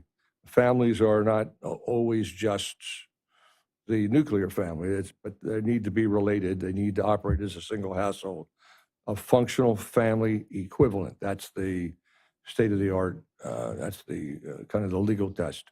So he knows that. He's going to do it. He's been given time to upgrade it. If he doesn't, they'll get another cease and desist. We'll have to go in the building. So we're going to get a warrant. We didn't need to. He allowed our building code official to go in and observe whether or not there were any code violations. And he observed actually very, very few. He had updated the property quite a bit. So he has got the oil tanks to remove. He was given 20 days. I'm told they're gone. Yeah, And so the oil, he had 30 days to clean up and to fill the trash into the dumpster. He doesn't do that. The process is for this kind of a thing that we would go to district justice. right. So I talked to Megan and Dan about it specifically today, just to make sure. Yep. So the oil tanks were removed, but there is still a significant amount of debris and some Got work to other do. We minor know code that. violations. There still is some significant amount there. Yep. And so he's within a 20-day period. So on the 17th is when Dan is going to do the next inspection, and he will hand a citation to them if it's not complied with, and then they will have to go to the district judge, correct? And then, Parallel to and that, then- we had the abandoned vehicle issues. So 2 have been removed. Yes. And then we have how is it being operated? Is it being operated not as a boarding home, but it must be a family. They must be related. They must be a functional family equivalent. Now, he said he understood that. We're not sure whether or not it was being operated that way. So it's a little tricky with the Federal Fair Housing Act, and I'm being very cautious as I talk about it, and I'm also going to be cautious how we proceed. But if we have to, we'll get another warrant, we'll go into the property, and we'll figure out what's going on. Okay. We would like not to have to go into that. We'd like to get all this stuff resolved without having to expend more time and monies in court. But we will go to court, as you know, Okay. if we have to. Okay. Thank you, Van. Thanks for that update. Go ahead, Sandra. Oh. He's gotten rid of a lot of it, but still, I mean, to my eye, it still needs a lot of work. Yeah, he's working on it slowly but surely. We've been unhappy with the progress. We've told him that. I think what he needs to do, and I got a few calls from neighbors, one of the things that would help him, give him more time, is to insulate the property by putting a fence up the back and side of it, because it's in plain view from the cul-de-sac, and it would, So I can't blame the neighbors, at least those that are tired of looking at it. I'm tired of looking at it. Okay, great. Thanks, man. Thanks. Okay, Isaac, engineers report. Thanks, Andrew. Our engineers report for the ongoing land developments and permit plans in the township is attached. I wanted to highlight just 3 things this month. One is for our Haynes Run Stream Bank Restoration Project. It comes up now and again in the meetings, but just to give an update of where we are, that's the project that is Haynes Run as it comes towards the Wissahickon Creek by the treatment plant. Really a project focused on restoring stream banks, improving the effectiveness of the water getting through there, kind of spawned out of the flooding issues and things we've run into with some of the larger storms. So we've been very successful with a few grants that we've talked about, currently in the permitting stage with the DEP, which does take its time, as they tend to do. But we're looking forward to having some of the public outreach coming up here in April and also May. So one of the grants has I guess, a stakeholders committee or a steering committee associated with it, with different folks from across the township that can lend some feedback on the project. And then we'll also look forward to having an event for the public to come and see the project and provide some feedback and answer some questions as well. So that we look forward to that later this month and also into May. Another one wanted to mention this month is the Dickerson Road Drainage Project. It's been in a bit of a holding pattern recently. It's about, I would say, 80% complete. The last 20%'s been waiting on PECO along with Comcast and Verizon to relocate some underground utilities. They are now working on getting that work done at the end of April. So we're excited about that because they can take some time with their end as well sometimes. So as soon as they're done, the contractor will be able to resume finishing the last pieces of the drainage work there, and that project we're looking forward to having complete. Last thing we wanted to mention for this month with the weather warming up, spring cleanups, lawn mowing and washing cars and all the fun things that we get to enjoy outside again. Just as kind of a public service announcement to try to minimize how much stuff is going down the drains. The local storm drains, if it starts clogging with yard waste and different chemicals and products that are used, it's detrimental to the waterways and things that we try to keep as clean as we can. So more of an announcement this time of year, just keep that in mind and try to minimize how much is going down the drain and dispose of those things properly. So, be happy to answer any of the other questions. Thank you, Isaac. Next up on the agenda, numbers 11, 12, and 13 are ripe for the consent agenda. And item 14 is the proclamation for Arbor Day that the board will be deciding on next week. It's something we've been doing every year since the EAC was established to work towards our Tree City status, which we're still working on. And also next week, we will have Jane Blackledge, the director of the library, will be here to talk about the proclamation celebrating Library Week. Very exciting time. We have a great library right across the way in North Wales Borough, and we'll be celebrating them. Commissioner Carter, did you want to make these two announcements, or are those going to stay for this agenda, or? And then we can take it off for next week? Okay, thank you. Sorry, I just realized that. Are you on the? I was talking to Sandra. Let's see.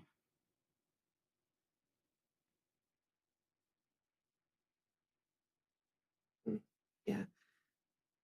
If it's for next week, it's fine. We can just keep it on the agenda. It looks like No, I can do it now. Well, for the coffee with the police, this one and the next one, just to. Okay. So just a public service announcement that Coffee with the Cop event will be held on Saturday, April 22nd from 8 to 10 right here at our own pavilion. This is a North Penn Police Athletic League event, and along with the Upper Gwynedd Police Department, they're sponsoring it. And they'll have all 3 of their new officers there, and other departments will also be sending some of their new officers. So again, April 22nd from 8 to 10 here at our pavilion for Coffee with the Cop. And then congratulations are in order for our Upper Gwynedd Fire Department. FEMA has selected our fire department as recipient of the 2021 SAFER grant. They've been awarded $200,000, and this grant will help support the stipend program and ensure the rapid response times and adequate fire medical coverage for our community from our volunteers. A special thank you to Blaze Mullally.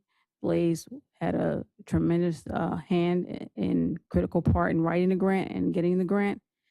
So with his help, Upper Gwynedd Fire Department has received over $300,000 in grant funding since Blaze began his job. Thank you. Thanks, Commissioner Carter. Number 18 is a MERC waiver request. for work on Sundays, and that is good for the consent agenda. We will have an approval of the equipment rental bid for various stormwater projects. This is a general bid that we do to work on different projects throughout town. That will be on the board's agenda next week for decision. And then we have 2 5K races planned coming up that are asking for approval by the board that I'd like to place on the consent agenda next week. And Commissioner Hull, I'd like to throw it back to you for 2 decision items that are time sensitive. Was there anything you wanted to say about either of them? For the DCNR grant application for Whitaker and Rexdale Park, Isaac's working on that for us. Those are for improvements to the playgrounds in both of those locations. It's a DCNR grant, and it requires a match of $125,000 or so. It's a 50% match program. We will not be making those improvements unless we acquire the grant. They're not planned for, but if we do, we'll be able to budget for them for future years. Do we have a motion to approve Resolution 10-2023, DCNR grant application for Whitaker and Rexdale Park upgrades? So moved. We have a motion. Do we have a second? Second. We have a motion and a second. Do we have any board comments? Do we have any public comments? All in favor, say aye. Aye. All opposed? Motion passes unanimously. Anything for this one, Sam? Sorry, I was busy yawning. I'm going to pass this one over to Megan.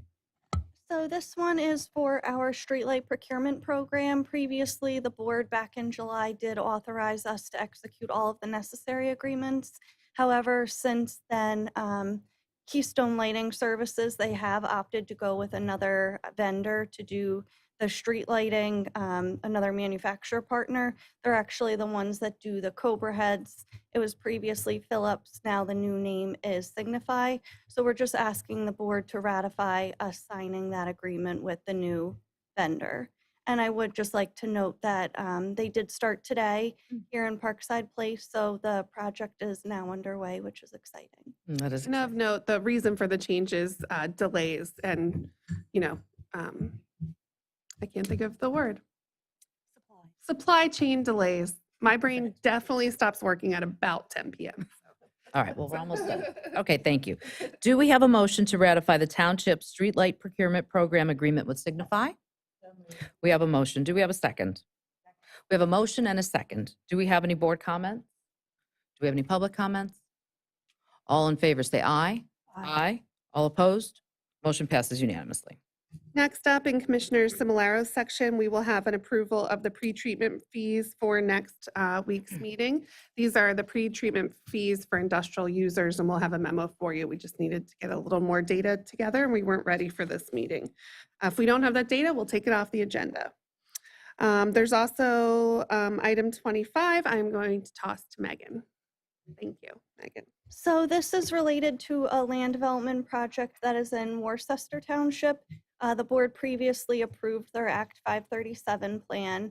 The next step would be, since although it's being developed in Worcester, they do send their sewage to Upper Gwynedd Township. So they would be dedicating all of the sewer improvements to Worcester. However, per our municipal agreement that we have with Worcester, we maintain, repair, and operate the sewage system. So in order to do so, they need to grant us easements to be able to access the sewer lines. So that's what this easement agreement would allow for the township. Great. Okay, so thank you so much, Megan. That's Sandra? great, Megan. Good job at 10 o'clock. You do better than I do. And then the last 2 items next week will just be the open and paid invoices. Great, thank you so much. Does anyone else on the board have anything? I do. Okay, go ahead, Liz. I want to make something very clear. When I said I did the research on my own personal email, I did that because it wasn't about Upper Gwynedd. It was learning about Section 8 housing, affordable housing. And when it came down to it being a part of Upper Gwynedd, then I did it on my work on our laptops that we have from the township. There was a comment made that was brought to my attention. So if anybody watching us on Facebook wants to know, it was all done, the research part was done on my time, on my computer, so I could learn, just like I encourage all of you to do it. When it came to the township business, fill out your right to know, and I will share all those emails starting on 125, 31. They were all about Zoom conferences so that we could get this meeting together. So none of it, none of the research that was done on the dates that I have here was done with anything with Upper Gwynedd. It was just learning for myself what was going on. And I just wanted to make that clear because, like I said, there's some debate on Facebook about it. It's brought to my attention. So it was all done for my own benefit, just like we would all do, you know, if we want to learn about whatever, we would just do it on our own time. And then when it affects the township, then we move, and we're all professional that way. So any innuendos that we weren't, then do your right to know. Thank you. Great. Does anyone else have anything on the board? Okay. Thank you so much for joining us this evening. Meeting is adjourned.